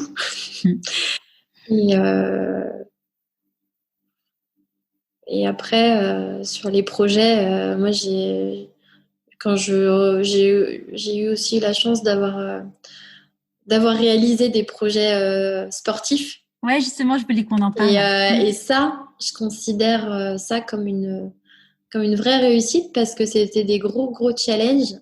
Et même moi, à la base, en m'y lançant, je savais pas du tout où ça allait me mener. Et du coup, c'est plutôt, pour moi, c'est plein de petites choses de la vie que j'ai pu mener à bien, qui m'ont aussi fait prendre conscience que je pouvais dépasser mes limites ou que j'étais capable de plein de choses. Et du coup, qui m'ont complètement amené à des réflexions sur voilà, qu'est-ce que c'est la vie et voilà. Et là, je considère, oui, c'est les projets sportifs comme des réussites. Ouais. C'est quoi, ça a été quoi, du coup, le premier projet sportif que tu as fait? Ça s'appelle le Rallye Aïcha des Gazelles. Ouais. C'est un raid dans le désert marocain. On est juste à la boussole et avec des cartes en noir et blanc de 1970. C'est un projet. On est parti en 2013 avec une amie, Lucie, que j'embrasse. Et voilà, elle m'en a parlé. En fait, ça s'est fait complètement. Mais moi, faut pas me lancer des défis parce que je dis oui à tout et en plus, après, je m'accroche. Plus on me dit non, plus j'ai envie de défoncer des portes. Donc, c'était un énorme challenge parce que on n'avait jamais, on n'avait jamais conduit de 4x4. Bon, après, j'ai changé ma vision là-dessus. Je ne le ferai plus aujourd'hui par rapport à mes combats écologiques. Mais voilà, c'était une aventure de dingue. Elle m'en a parlé un soir au resto voilà, de ce rallye. Elle m'a montré des images et je fais waouh, c'est complètement dingue. Ouais. C'est un truc 100% féminin, c'est sur la solidarité. C'est très engagé. Il y a une caravane médicale qui nous suit. Il y avait plein de valeurs qui me parlaient à ce moment-là. Et je lui ai dit, vas-y, go, on y va. Et je crois que je suis assez... c'est dans mon tempérament aussi. Je me dis, c'est aussi ce qui me permet de vivre aussi. C'est que je lâche pas, quoi. Je lâche rien et j'y vais. Et en fait, je crois qu'il fallait un budget de 40 000 €. Ah ouais. C'était déjà une inscription à 14 000 €. Après, il fallait la location du 4x4, plus les équipements. Enfin, tout ça ajouté, c'était énorme le budget. Non, ça devait être 30 000 €. Et on a fait tellement de trucs. Alors, on s'appelait les Brest Gazelles pour porter. Parce qu'elle aussi, elle a des origines bretonnes. Donc, on s'est dit, on va jouer la carte de la Bretagne. Ouais. On s'est fait des week-ends en Bretagne, à démarcher les entreprises bretonnes, à se prendre des vents, à se prendre des portes, à se faire des interviews dans Presse Océan, Ouest France, Brest Magazine, tout ce que tu veux. Enfin. Et c'est fou parce que tu te rends compte à quel point tu peux avoir finalement des ressources insoupçonnées et de l'énergie pour des choses vraiment qui te tiennent à cœur. Et en fait, parfois, oui, c'était dur parce qu'en fait, on a dû reporter d'1 an notre participation parce qu'on n'avait toujours pas l'argent. Et au bout d'1 an, on s'est dit, ma pote Lucie, elle me dit, non mais Val, on va peut-être pas... est-ce qu'on fait vraiment? Parce que là, on n'a pas de... là, je vois pas le truc. Et je fais, non, mais moi, je lâche pas, quoi. Non, mais là, ça fait 1 an, c'est bon, la prochaine fois, on est sur la ligne de départ, quoi. Donc, et donc, ça nous a mis 2 ans de préparation pour 15 jours. Ça, tu te dis, mais c'est complètement dingue. En plus, tu manges à la fin, tu manges Rallye des Gazelles, tu dors Rallye des Gazelles, tu ne penses qu'à ça. Moi, j'allais à tous les événements bretons à Paris avec elle parce qu'il y a une grosse communauté bretonne. On s'infiltrait, on allait dans des dîners, on rencontrait, les gens hallucinaient. Et puis finalement, notre pugnacité a vraiment payé parce que on y a cru. Et 8 jours avant le départ, donc on avait avancé les frais, on s'était dit, il nous manque 8 000 balles. C'est pas grave, on est sur la ligne de départ, là, de toute façon. Au pire, on loue nos apparts à Paris. On se disait, ton appart est mieux que le mien. Enfin, on louera nos apparts, on dormira chez l'une, chez l'autre, et puis on se remboursera comme ça. Donc, on était vraiment motivés. Et 8 jours avant, on reçoit un coup de téléphone dans le métro. On entendait un mot sur deux et On avait filé notre dossier à un mec avocat qu'on avait parlé à un de ses clients. Et le client, il dit, je vous donne 8 000 euros. Génial. Pile poil le montant, quoi. Enfin... Oui, et en fait, on était dans le métro et en fait, on était en train de trembler. On dit non, on a mal entendu. En fait, c'est 1 000 euros, c'est pas 8 000, c'est 1 000. Faut qu'on arrête.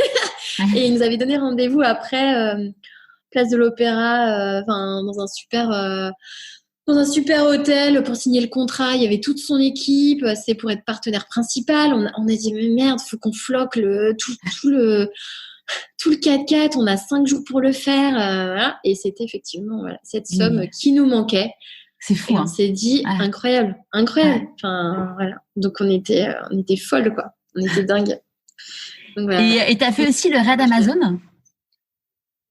Oui, je suis repartie 2 ans après. Alors, pour le coup, c'était vraiment plus sportif. C'était vraiment du running, du vélo et du canoë pendant 5 jours. T'avais déjà fait du VTT à haute dose et du canoë? Moi, j'avais fait de l'aviron. Ouais. Donc, j'aime bien ce truc. Mais alors, mes deux amies, Mathilde et Claire, détestaient ramer. Donc, sur l'épreuve, elle m'avait mis, j'étais barreuse et en fait, j'ai fait que hurler sur elle. Allez les filles, on lâche rien, va. Et je donnais la cadence et j'ai fait ça pendant 1h30, j'avais plus de voix, mais j'étais en mode coach. Enfin voilà, je pense que je suis assez, je suis dans le naturel, je pense, sur des défis comme ça. C'est pas compétitive, mais j'ai envie de tout donner, quoi, de dire on a donné le maximum et voilà. Et en fait, je me dis ça se trouve, ça s'interprète différemment dans ma vie de tous les jours, mais j'ai ce moteur en fait en moi qui m'aide, je pense, à rien lâcher. Voilà. Et d'ailleurs, après, dans tous nos mails qu'on s'envoyait, parce que pareil, le raid Amazon, il fallait retrouver des sponsors, voilà, c'était différent. Et à chaque fois, je signais allez les filles, on ne lâche rien, quoi. On lâche rien, on n'a rien lâché. et voilà, on a mis peut-être 1 an à trouver des sponsors, les partenaires. Et voilà, on a pu partir. On était les braises Amazon, on était toujours sur la Bretagne. On change pas une équipe qui gagne. Voilà, on se disait, on s'est trouvés, on était chacune. Elles avaient aussi des attaches en Bretagne, mais elles étaient moins là-dessus. Mais je disais non, mais il faut qu'on joue sur la Bretagne parce que la Bretagne, ça porte et puis une communauté. Et puis j'avais un storytelling, qui pouvait plaire aux partenaires et voilà. Et puis là, c'est marrant, l'année dernière, non, ça fera 2 ans, on est parti avec une autre amie. Donc, j'ai fait tout mon cercle d'amis sportifs. Ouais. On est parti participer au Finland Trophy avec Elodie, une amie bretonne. Donc là, on était c'était quoi notre nom? Je sais plus, j'ai un trou de mémoire, mais c'était aussi sur la Bretagne. Voilà. Et c'était en Laponie, ça? C'était en Laponie. Ouais. Et du coup, c'était vraiment chouette parce que, c'était aussi, c'était les conditions météorologiques. C'était là pour le coup, c'était vraiment notre corps qui n'a jamais couru. Ouais. Là, à un moment, il y avait un ressenti à moins 36 degrés. Ok. Donc là, c'était comment notre corps peut faire en fait tout simplement pour courir avec le froid. Donc du coup c'était de la course à pied en Laponie. C'était course à pied, fat bike, il y avait du ski de fond aussi et des raquettes. En fait, le premier jour tu courais, hop, tu chaussais les raquettes. Alors il y en avait qui couraient avec des raquettes. On a fait au début, on a fait non, c'est trop galère. On déchaussait les raquettes, hop, on courait. Après, il y avait une autre épreuve, c'était il y en a une qui faisait du vélo et l'autre qui courait. Donc au départ, nous, on avait prévu d'échanger. Ouais. Et au final, Elodie, ma très bonne coéquipière, s'était fait mal le premier jour. Elle avait des douleurs quand elle courait, donc elle a fait du vélo pendant toute l'épreuve et moi j'étais pas préparée psychologiquement à courir encore les 14 ou 15 km. J'étais ah là là, faut tenir. Et en fait ces challenges, c'est tellement ça donne tellement de force pour la suite. Ouais. C'est fou de se lancer des défis et des épreuves. Moi en fait ça me fait vibrer et j'arrête pas de me dire bon, c'est quoi mon prochain défi? En fait, c'est quoi mon prochain challenge? Ouais. Parce que en fait, je me rends compte que j'ai besoin de ça, de me prouver des choses aussi, de me dire que je suis capable pour après, dans la vie de tous les jours, quand j'ai des petits coups de mou, de me dire non mais attends, t'as réussi à faire ça, t'as réussi à faire ça. Enfin, Ouais. en fait, les ressources, tu les as en toi. Mais c'est juste qu'il y a des jours où c'est plus compliqué que d'autres. Mais et puis même, en fait, c'est là à chaque fois ce qu'on a fait, c'était des raids au féminin. Ouais. Et de rencontrer aussi plein de femmes de tous les âges, avec des parcours hyper différents. Enfin, c'est des belles leçons de vie aussi. Enfin, c'est vraiment... Il y a tout un côté humain derrière, au-delà du côté sportif. Et c'est vraiment... Enfin, moi, ça m'a vraiment beaucoup apporté. Ouais. Et du coup, quand tu as fait ces challenges, comment ils ont réagi, ton entourage, surtout pour le premier? Alors, le premier, quand j'ai dit ça, mon père, il m'a dit non. Mon père, je lui ai dit un projet, il me dit non. Ouais. Bah, c'était en 2013. Ouais. Donc, je suis nulle en maths, non, mais faut pas me demander mes âges. J'avais 27 ans. D'accord. Mais en fait, c'est marrant parce que mon père, il me dit souvent non, et je me rends compte qu'aujourd'hui, c'est un peu... Du coup, j'arrête pas de me dire, bah, de toute façon, les noms, aujourd'hui, moi, je considère ça vraiment comme des... Ok, bah, si, je vais le faire parce que tu m'as dit non. Ouais. Et en fait, je me dis, bah, dans ma vie de tous les jours, bon, il y a des trucs où, effectivement, on me dit non, je vais pas me défoncer, mais il y a un non où je me dis, bah, en fait, si, je vais te prouver que si, je vais le faire. Ouais. Donc, ouais, on était jeunes et mon entourage, bah, il regardait ça un peu d'un œil un peu loin, donc bon, on va regarder. Voilà. Et puis, en fait, c'était drôle parce que ils sont venus, il y avait ma sœur, il y avait ma mère sur la ligne de départ, à place du Trocadéro pour le rallye des Gazelles. Et il y avait mon père aussi qui est venu. Enfin, c'était assez c'était émouvant du coup de se dire bon, bah, en fait, ma famille est là, quoi. Et en fait, tous les jours, en fait, on pouvait recevoir du courrier. En fait, on avait des balises et on pouvait voir les petits points se déplacer pour les amis, les entourages, et on recevait le courrier tous les soirs. Trop chouette. Et mon frère, en fait, il n'a pas bossé pendant 8 jours. Il actualisait toutes les heures. Et il nous envoyait des mails. Mais qu'est-ce que vous foutez là? Vous êtes coincés? Pourquoi ça bouge plus? Vous êtes pris un mouton? Enfin, et en fait, bah, on s'est rendu compte que nos familles, elles étaient hyper soutenantes et hyper présentes derrière, quoi. Donc, ça me fait penser à mon frère qui a fait le marathon de New York et j'avais une amie aussi qui le faisait la même année et pareil, bon, pour le coup c'était moins long, hein, mais pendant je sais pas 3 heures on était en train de les suivre sur le GPS pour savoir, en disant mais tiens il ralentit, mais non mais vas-y. Non mais c'est clair. Mais c'est fou parce qu'on se dit, bah, finalement, même quand l'entourage il est un peu sceptique ou un peu, ou même carrément pas d'accord, bah, au final, quand tu as pris ta décision et que tu y vas, tu te rends compte que bah, ils sont quand même là, quoi. Enfin, c'est ça qui est important, je pense. Et même si bah, nous, notre famille, par rapport à mes frères, on est assez pudiques sur les sentiments. Bah, de recevoir des mails, des messages comme ça, on se dit, bah, en fait, non, mais ils sont là, tout le monde est là, c'est juste que tu n'as pas forcément, tu les exprimes pas forcément pareil, tes sentiments, mais ouais, c'est important, ouais. Et ce qui est fou, c'est que, tu vois, quand tu me dis que t'aimes tous ces challenges et tout, et en fait, je pense que c'est génial que tu aies ce trait de caractère vu ton métier, parce que c'est un métier où bah, c'est jamais, rien n'est jamais acquis, en fait. Ouais. Bah oui, je trouve qu'il y a beaucoup de similitudes entre les challenges sportifs, mon métier.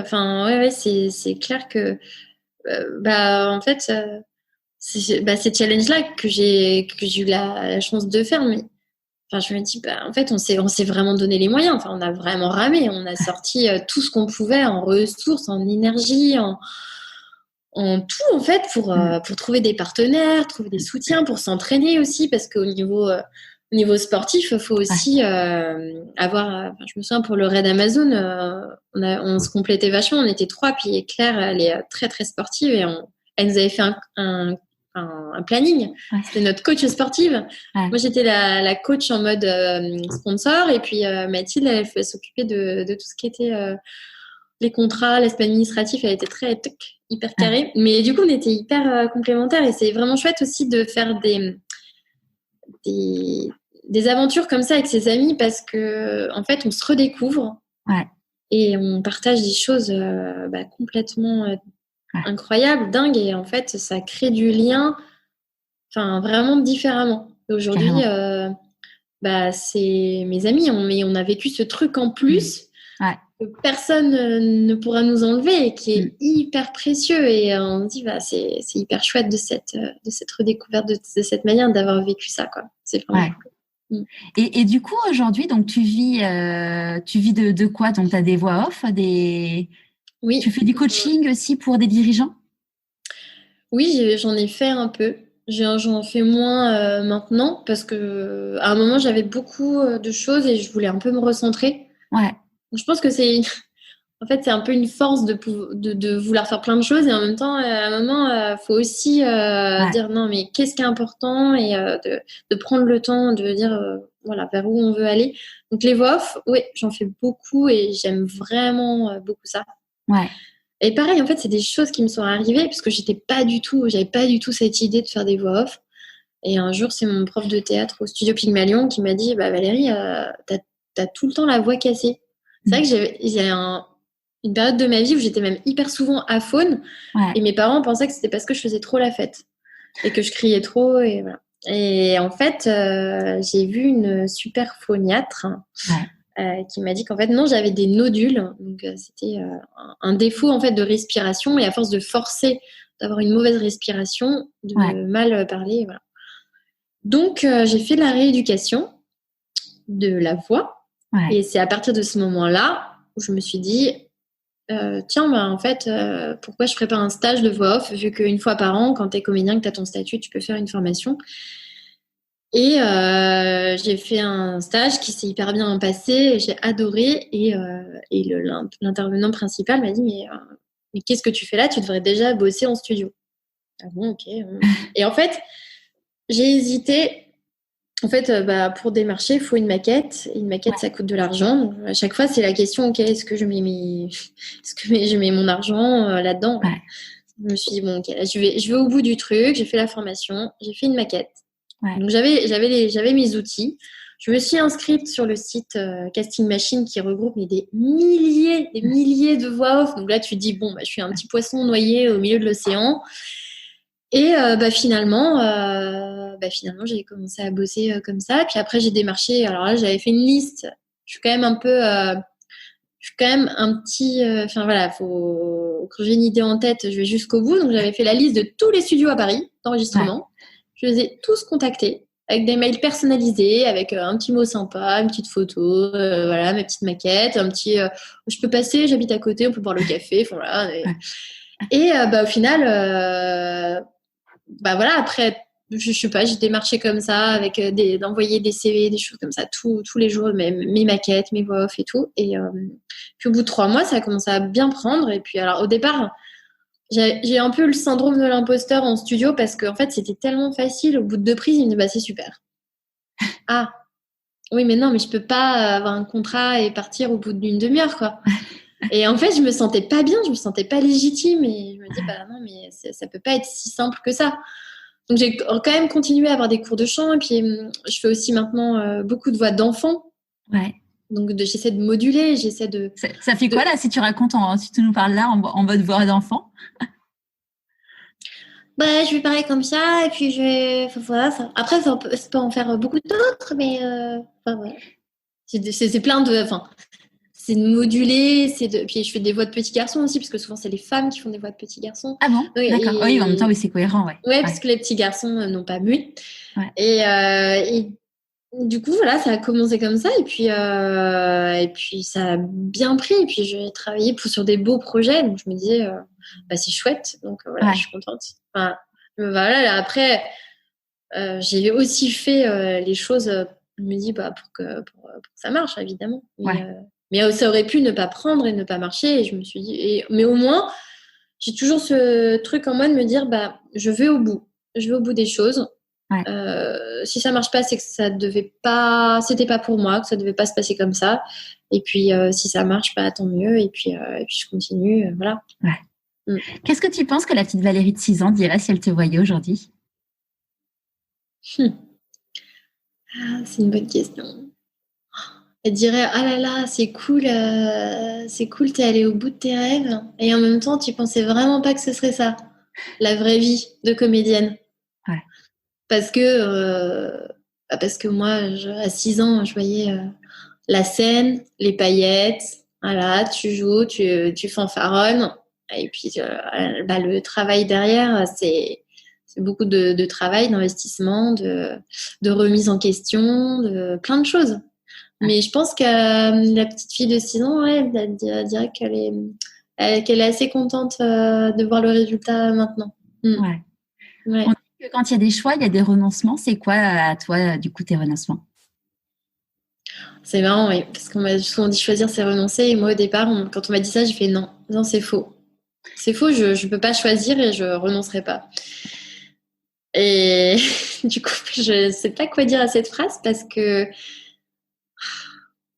si j'ai renoncé une fois à un projet que j'avais, un projet qui... Et d'ailleurs, ça m'a fait beaucoup de peine. J'ai eu du mal à... Et en même temps, c'était bien que ça m'arrive parce que j'ai vraiment, du coup, vécu ça comme un renoncement, voire un échec dans ma vie. Et après, j'ai lu... C'était une course sportive, en fait. Ok. Je voulais, à force de faire des raids, des challenges comme ça, voilà, je me suis dit, ok, maintenant je vais faire ma propre course. Je vais créer mon propre, voilà, un énorme truc à Paris avec, j'ai imaginé 10 000 personnes. J'avais des marchés, j'avais des partenaires, plein de choses. Et puis finalement, ça ne s'est pas fait pour plein de raisons. La personne qui j'étais associée, finalement, ça l'a pas fait. Et puis finalement, des partenaires sont partis. Donc en fait, c'était plein de petites choses et je me disais non, mais c'est quand même bizarre, ça fait quand même beaucoup. Et à un moment, c'est vrai que je m'accrochais. Je me disais non, mais en fait, non. Enfin, en fait, ça me faisait mal. Et pendant que je m'accrochais à ce projet, bah, j'avançais pas sur mes autres projets perso. Et puis, j'avais mis mon métier de comédienne. Ça faisait 6 mois où je dis non, mais je fais la course et puis après, je reprends. Mais en fait, non, ça l'a pas fait. Et j'ai fait un stage de communication transformative pour m'en remettre. Moi, j'adore tout ce qui est développement personnel. Hein, j'adore tester. J'adore comprendre en fait l'être humain dans toute sa complexité, comment on réagit face aux événements, puis pourquoi ça nous touche, et puis ce que ça dit aussi de nous, voilà, comment on est, et puis d'apprendre à mieux se connaître. Ouais. Et j'ai lu un livre qui m'a sauvée, parce que vraiment j'avais vraiment du mal à me dire. Enfin, pour moi, le mot échec, c'est dur à entendre. Le mot échouer. Ou le mot ça tu l'as pas fait, bah t'as échoué. Qu'est-ce que c'est dur. Et en même temps c'est très français, alors que dans les pays anglo-saxons c'est bien d'échouer. Parce que c'est un petit peu plus. Voilà, tu rebondis, tu fais autre chose, t'as des autres opportunités qui vont arriver. Enfin, et en fait ce livre m'a sauvée. Alors c'est quoi ce livre? Ça s'appelle Les Vertus de l'échec. Ouais. Tu connais? Ouais, je l'ai pas lu mais je connais de nom, ouais. De Charles Pépin. Alors, ce livre, je l'ai dévoré et je me suis dit, mais oui. Et en fait, et ça m'a permis, mais vraiment d'accepter tout simplement que ce projet ne se fasse pas. Ouais. Et de me dire qu'en même temps, il m'avait permis de rencontrer plein de personnes et voilà, de me dire que j'avais pu avancer, quand même connaître comment c'est d'être organisateur, de passer à participant à organisateur, et puis voilà, et de faire le point un peu sur ça. Et donc voilà, c'était un renoncement, mais maintenant je dirais que c'est plutôt un joli renoncement. Ouais. C'est quoi la plus grande difficulté que tu as eu à gérer du coup dans toute ta vie par rapport au fait d'écouter ta petite voix?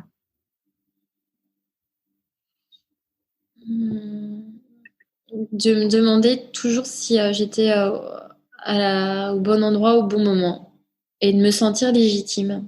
Ouais. On dit que le syndrome de l'imposteur, la bonne nouvelle, c'est qu'il n'y a que les imposteurs qui ne l'ont pas.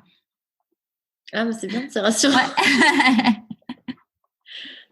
Ouais. C'est ça, la petite voix parfois, oui. dites des choses. Bon, moi, je suis quand même. Je pense que je fais un métier qui correspond à ma personnalité et j'ai vachement de chance là-dessus parce que je suis hyper optimiste. Tout le temps. Je suis hyper positive. Même, en fait, quand j'ai vraiment des journées quand ça va pas aller peut-être 1 heure ou 2. Ouais. Je vais faire un cours de yoga, je vais aller courir dans la nature, je vais prendre un moment pour moi. Et hop, ça va repartir. Ouais. En fait, mes rebonds sont très rapides et réguliers. Je touche pas souvent le fond de la piscine, mais j'arrive vraiment vite à prendre de l'oxygène, à repartir. Et ça, je trouve que c'est une chance que j'ai inouïe dans ce métier-là, quoi, parce que sinon, on peut vite, c'est vrai, avoir un moral dans les chaussettes, quoi. Ouais. T'es comme tu disais, très optimiste, mais j'imagine que tu as quand même des peurs. C'est quoi tes peurs à toi?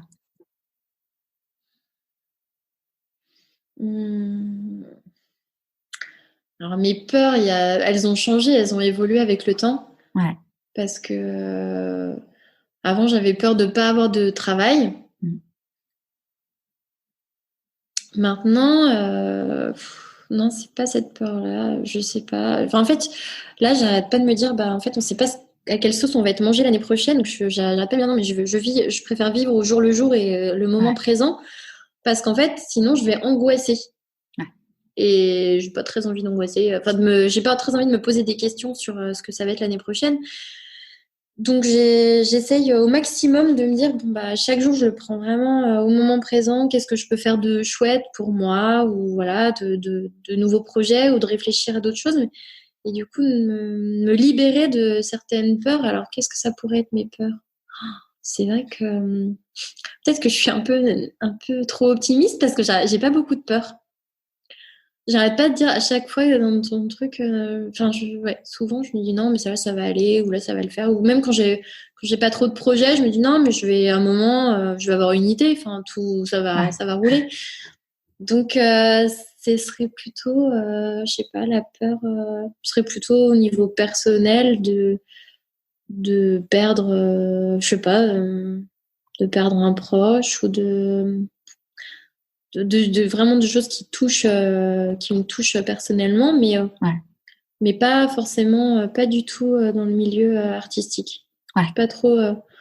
J'essaye de me dire que, de me dire que de toute façon les choses bougent, on est tous connectés, on est dans un flow, il y a l'univers autour de nous qui nous envoie des choses. J'essaye au maximum d'être dans cette optique-là, voilà. Que si on dégage des ondes positives, il peut nous arriver que du positif dans la vie. C'est clair. Et d'ailleurs, il y a un truc dont on n'a pas parlé tout à l'heure, donc dans ton One Woman Show, dans ton seul en scène en français, c'est donc une personne qui a fait un burn-out. Qu'est-ce qui t'a amené à écrire du coup sur le burn-out?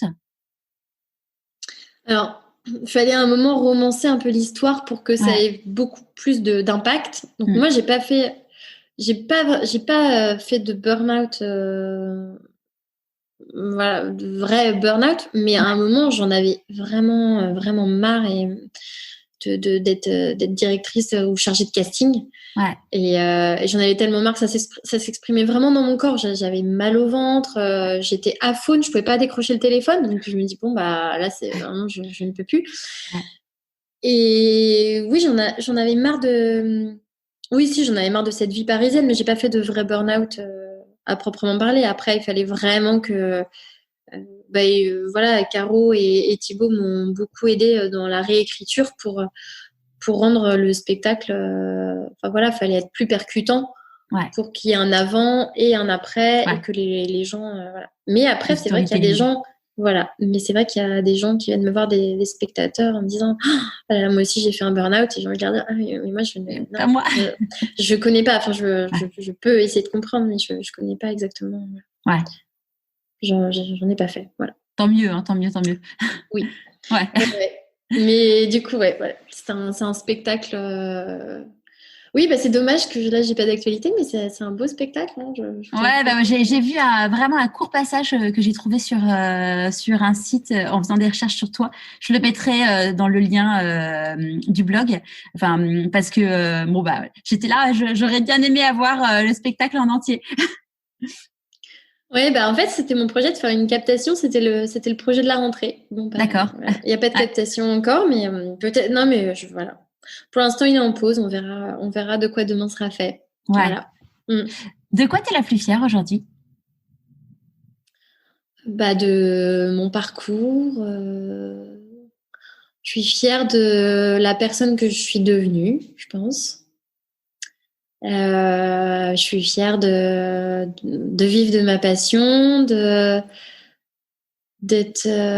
suis fière de plein de choses, voilà. Des liens d'amitié, de la maman que je suis en train de devenir, parce que c'est un vrai, c'est un vrai truc nouveau.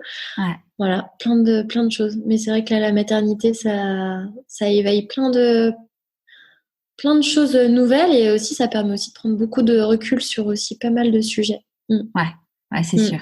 Mm. Si tu croises quelqu'un qui ne te connaît pas, qui ne connaît pas ton histoire, mais qui voit que tu as fait un one-woman show pendant 2 ans, qui a cartonné et que tu fais plein de voix off, enfin que tu vis aujourd'hui de ta passion, et qui te dit que tu en es là exclusivement grâce à de la chance, qu'est-ce que tu as envie de lui répondre? Euh, Moi, je sais pas ce que je répondrais parce que moi, je sais tout le travail qu'il y a derrière. Après, je crois pas à la chance. Je crois qu'il y a une enfin, je sais pas. Enfin, c'est pas de la chance, mais c'est une partie des événements, je sais pas, des planètes alignées à un moment donné qui font que ça marche. Je Ouais. sais pas comment l'expliquer. C'est pas de la chance à l'état pur parce que non, il y a du travail derrière. Et puis, par exemple, bah, Thibaut, moi, s'il me disait non sur ma mise en scène, j'avais personne. Hein, est-ce que je l'aurais fait ce projet? Je sais pas. Est-ce que j'aurais été démarcher quelqu'un? Est-ce que du coup le spectacle aurait été ce qu'il a aujourd'hui? Non, je crois pas. Mm. Donc non, c'est pas de la chance. Je sais pas, c'est des énergies qui se rencontrent au moment où elles doivent se rencontrer. Voilà ce que je Ouais. répondrais. Est-ce qu'il y a un conseil que tu aurais aimé recevoir et que du coup tu aimerais donner aujourd'hui?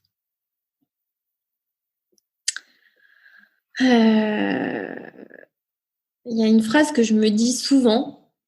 Enfin, il y a plusieurs phrases. Je suis très citation. Je lis beaucoup de citations le matin au réveil.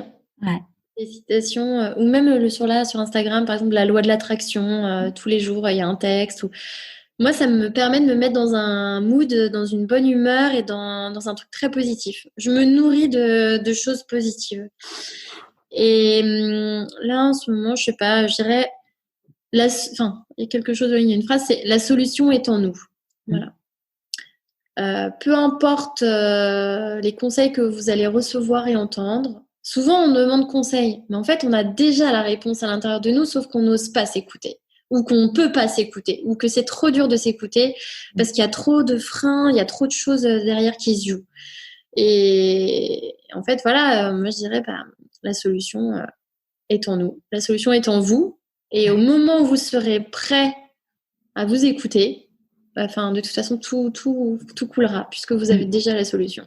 Ouais, c'est marrant parce que tu vois, la loi de l'attraction, moi j'ai vraiment découvert ça pendant le premier confinement où j'ai lu beaucoup de choses dessus et tout. Et donc je l'ai expérimenté. Mais je l'ai expérimenté sur des trucs du type jouer au Uno avec ma famille. Je l'ai expérimenté là récemment. On est en train d'acheter une maison et la galère, c'est qu'il n'y a pas de parking et que c'est un quartier mais ingarable. Et il y a un parking qui appartient à un immeuble qui est enfin juste en face de la maison. Et le truc, si tu veux, c'est avoir une place en deux. Enfin, c'est juste impossible. Il y a 5 places. Et je me suis visualisée en train de conduire ma voiture et rentrer la place dans le parking. Donc, on n'est pas encore propriétaire de la maison, mais on a une place de parking dans ce parking-là, quoi. Et donc, dans ma famille, c'est la grande blague. Et mes copains, ils se foutent de moi en mode, bah oui, non, mais c'est sûr, c'est la loi de l'attraction, tout ça. Enfin, genre, ils se foutent de ma gueule. Mais n'empêche que c'est un truc de fou, quoi. Enfin, c'est... Oui. Bah non, mais moi j'y crois à fond. Hein. De toute façon, tout ce qui est la visualisation et choses comme ça marche. Hein. Les sportifs, il y en a beaucoup qui font de la visualisation pour se mettre dans dans un état d'esprit de je vais gagner, je vais remporter ce truc. Et moi, j'en fais de la visualisation, j'en fais pas mal pour les castings, pour les rôles, en visualisant.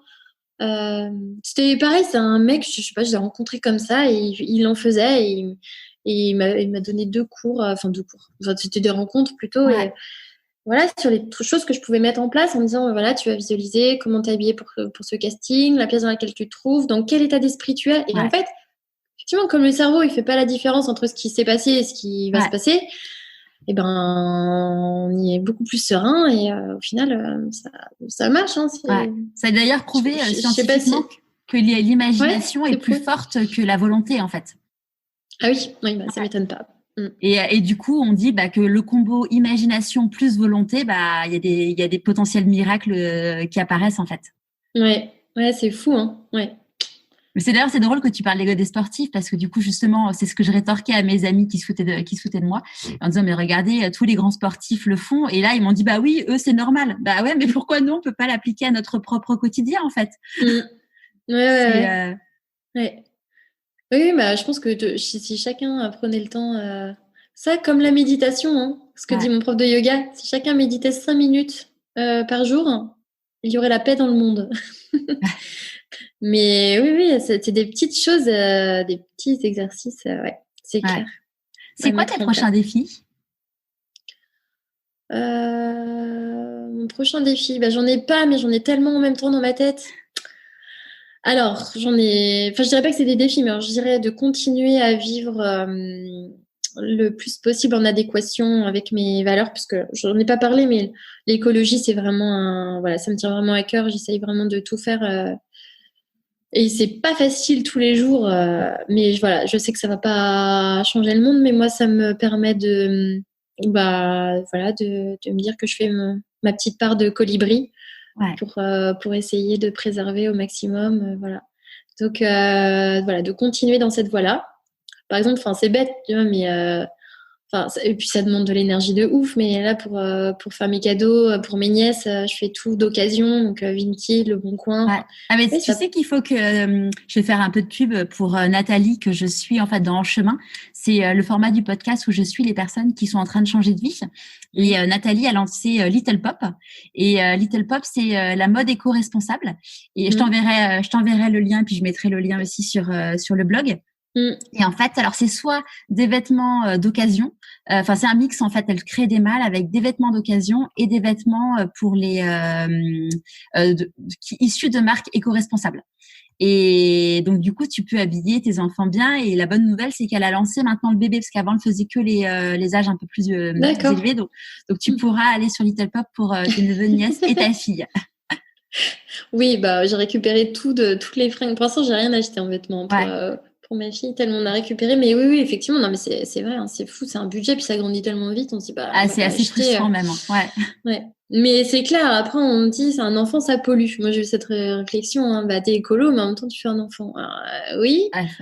Mais en fait, ce qui pollue, c'est les produits que tu utilises ou c'est donc là, depuis quelques mois, on est aux couches lavables.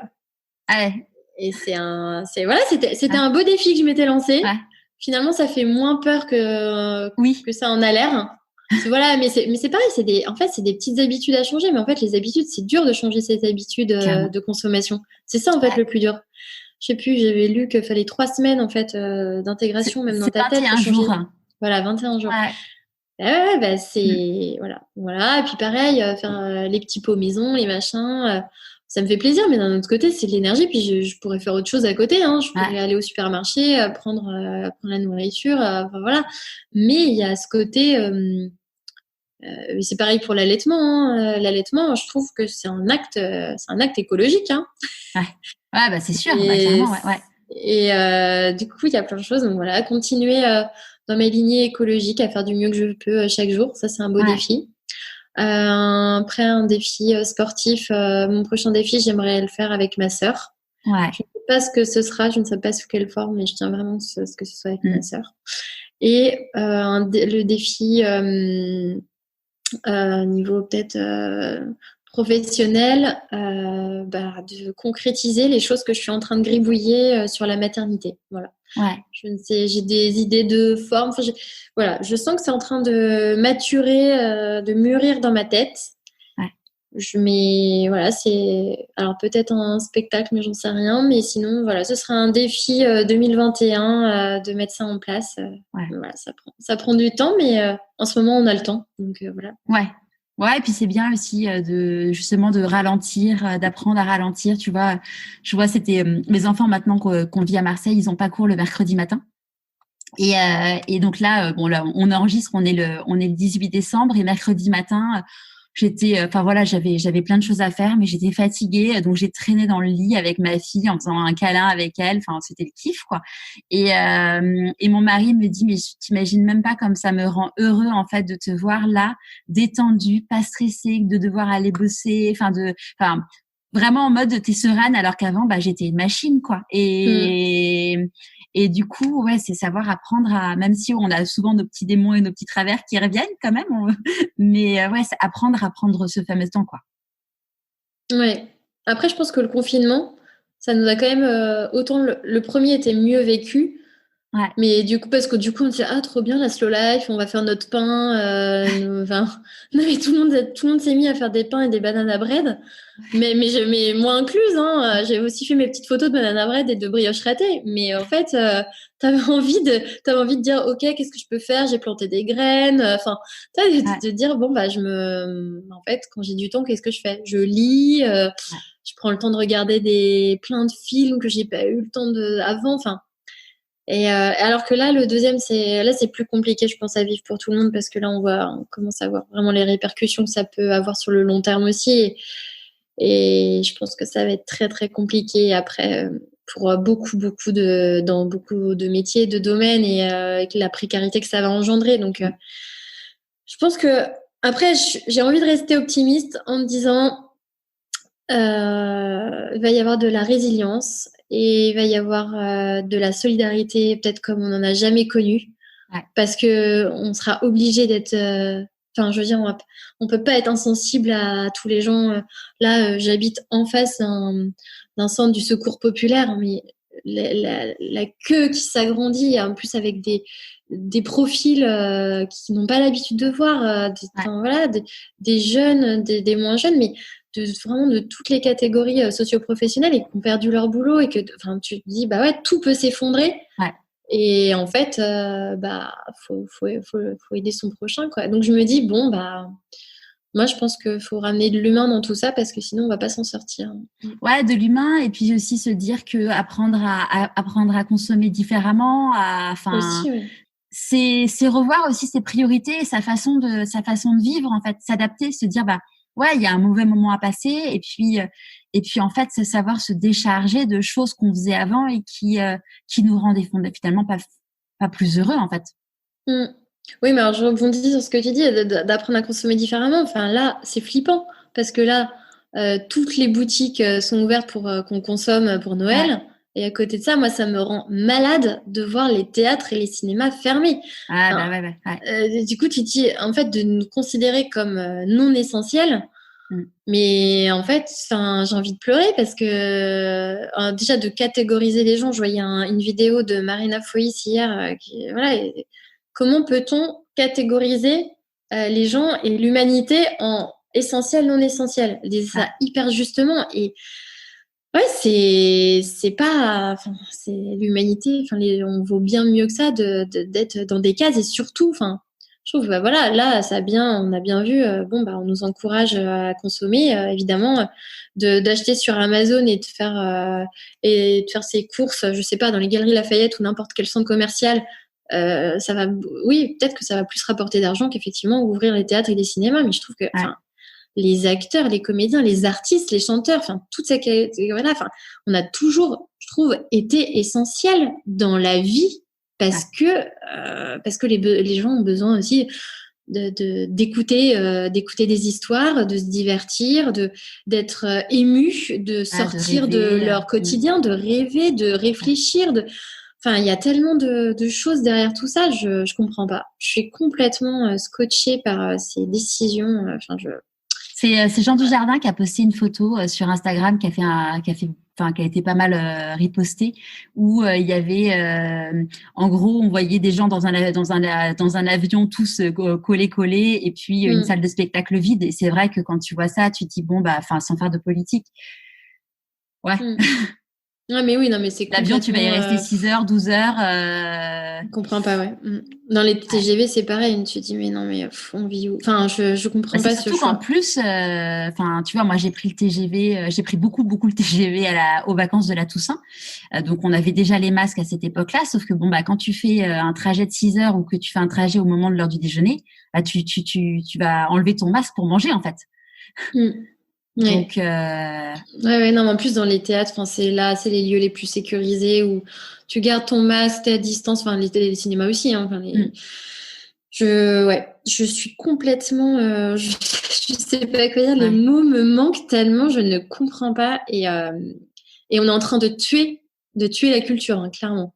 Ouais. J'ai beaucoup d'amis comédiens qui s'en remettront pas, et j'ai beaucoup d'amis comédiens qui avaient des projets. En fait, je sais pas, c'est couper court à tout. Là, c'est vraiment très, très difficile. Ouais. À qui, pour finir sur une petite note positive, à qui as-tu envie de dire merci et pourquoi avant qu'on se quitte? À tellement de gens. Oh là là. Je dois choisir qu'une personne? Ah non. Moi, on est généreux dans les remerciements chez Pourquoi pas moi. Déjà, merci à toi pour cette interview parce que c'est vrai que tu m'as fait réfléchir. C'est des questions que je me pose pas tous les jours, tu vois, sur la petite fille qui se demande. Enfin, voilà. Donc, merci à toi de m'avoir permis de m'exprimer. Je vais faire comme à la cérémonie des Césars, hein. Alors, j'ai pas assez de temps, donc merci à ma famille, merci à mes parents. Non, mais honnêtement, il y a beaucoup trop de monde que j'aimerais remercier. Vraiment merci. Merci à ma famille. Je dirais merci à mon père qui m'a dit non, et du coup qui m'a poussée dans mes retranchements, mais pour le plus grand bonheur et le côté le plus positif.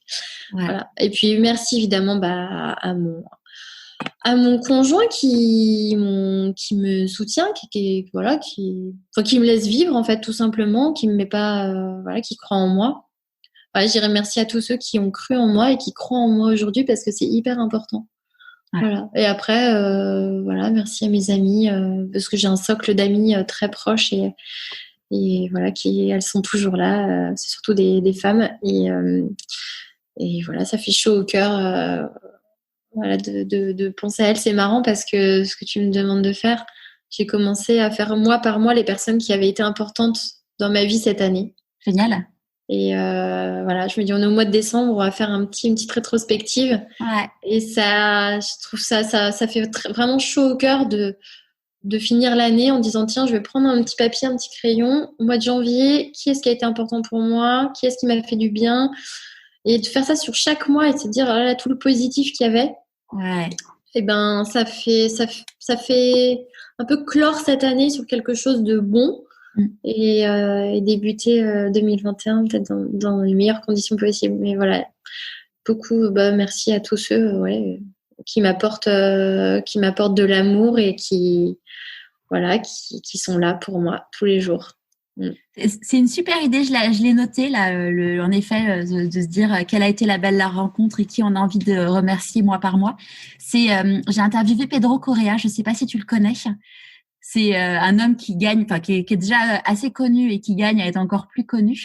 Il était ingénieur, il est devenu photographe. Et l'élément déclencheur, en fait, c'est qu'il a perdu son papa du jour au lendemain. Et du coup, lui, sa peur à lui, c'est de gâcher sa vie, en fait. Et il y a pile poil un an, il a fait un discours dans son ancienne université et qui a été vu plus de 10 millions de fois sur YouTube. Et cette vidéo, moi je l'ai vue il y a 1 an et je crois que j'ai pleuré en la voyant. Et du coup depuis cette vidéo, il a fait un TEDx, il a écrit un livre là qui vient de sortir. Et d'ailleurs je vais diffuser du coup l'épisode le 31 décembre parce que je trouve que c'est un formidable signe d'espoir pour cette nouvelle année qui va arriver. Et en fait, je posais du coup la question que je pose à chaque interviewé, qui est quel enfant tu étais. Et toi, c'était drôle parce que tu m'as répondu, faudrait demander à ma maman. Et en fait, lui me disait que il posait cette question chaque année à ses enfants et il notait ça sur un petit cahier. Et du coup, j'ai eu l'idée en fait de créer un petit cahier, le cahier pour écouter ta petite voix, à offrir aux enfants. Et l'idée, c'est de se dire en fait que chaque année, on colle la photo de l'enfant à ce moment-là. On écrit son âge et en dessous, on écrit ce qu'il aime et de ce dont il rêve. Et en fait, je suis convaincue que à toutes les fins, ça va dessiner finalement la mélodie de leur petite voix parce que ce qui revient il y aura forcément des choses qui reviendront chaque année et qui correspond à ça. Et je me dis, c'est aussi l'occasion de passer un petit moment un peu privilégié avec les enfants pour savoir ok, c'est quoi ce que t'aimes maintenant, et puis surtout ne pas les freiner parce que tu vois, il disait Pedro que son fils aîné lui a dit qu'il voulait être dessinateur. Et alors que son fils aîné, je sais plus quel âge il a, mais il est pas très très vieux. Hein. Et son ex-femme a dit à leur fils, non, mais dessinateur, c'est pas sérieux. Tu pourrais peut-être faire un métier un peu plus sérieux. Et c'est fou de voir comme dès tout petit, on ancre des choses dans la tête des enfants. Et tu vois, il y a une personne que je suis également dans le chemin qui disait que elle a toujours rêvé d'être dessinatrice. Et puis, à force d'avoir entendu ces petites voix parasites de dessinateur, c'est pas sérieux. À 18 ans, elle s'est dit, ok, je vais devenir architecte parce que du coup, il y aura du dessin, mais c'est sérieux comme métier. Finalement, elle s'est fait rattraper par sa petite voix et aujourd'hui, elle est illustratrice, quoi. Mais c'est fou, les conditionnements et puis d'apprendre à se libérer de tous ces croyances limitantes en fait, parce que des petits on nous limite, on dit non, c'est pas, voilà, faut que tu sois dans le chemin, dans le droit chemin. Mais c'est bien, hein, c'est bien cette idée de cahier. Merci. Merci. Et un immense merci Valérie. Et puis j'ai hâte de savoir la suite pour toi. Et puis je te dis du coup à très vite. Oui, merci beaucoup. J'espère que ce nouvel épisode vous aura plu. Curieux de voir la courte captation vidéo du spectacle de Valérie, je vous l'ai mis sur le blog pourquoipasmoi.co. Curieux d'en savoir plus sur les petits cahiers dont je vous ai parlé, vous pouvez aller sur le site pourquoipasmoi.co et découvrir la boutique. En attendant, je vous donne rendez-vous jeudi prochain avec un homme exceptionnel avec un parcours hors norme. Des forces spéciales à sophrologue. Allez, je vous dis à jeudi prochain pour un nouvel épisode de Pourquoi pas moi.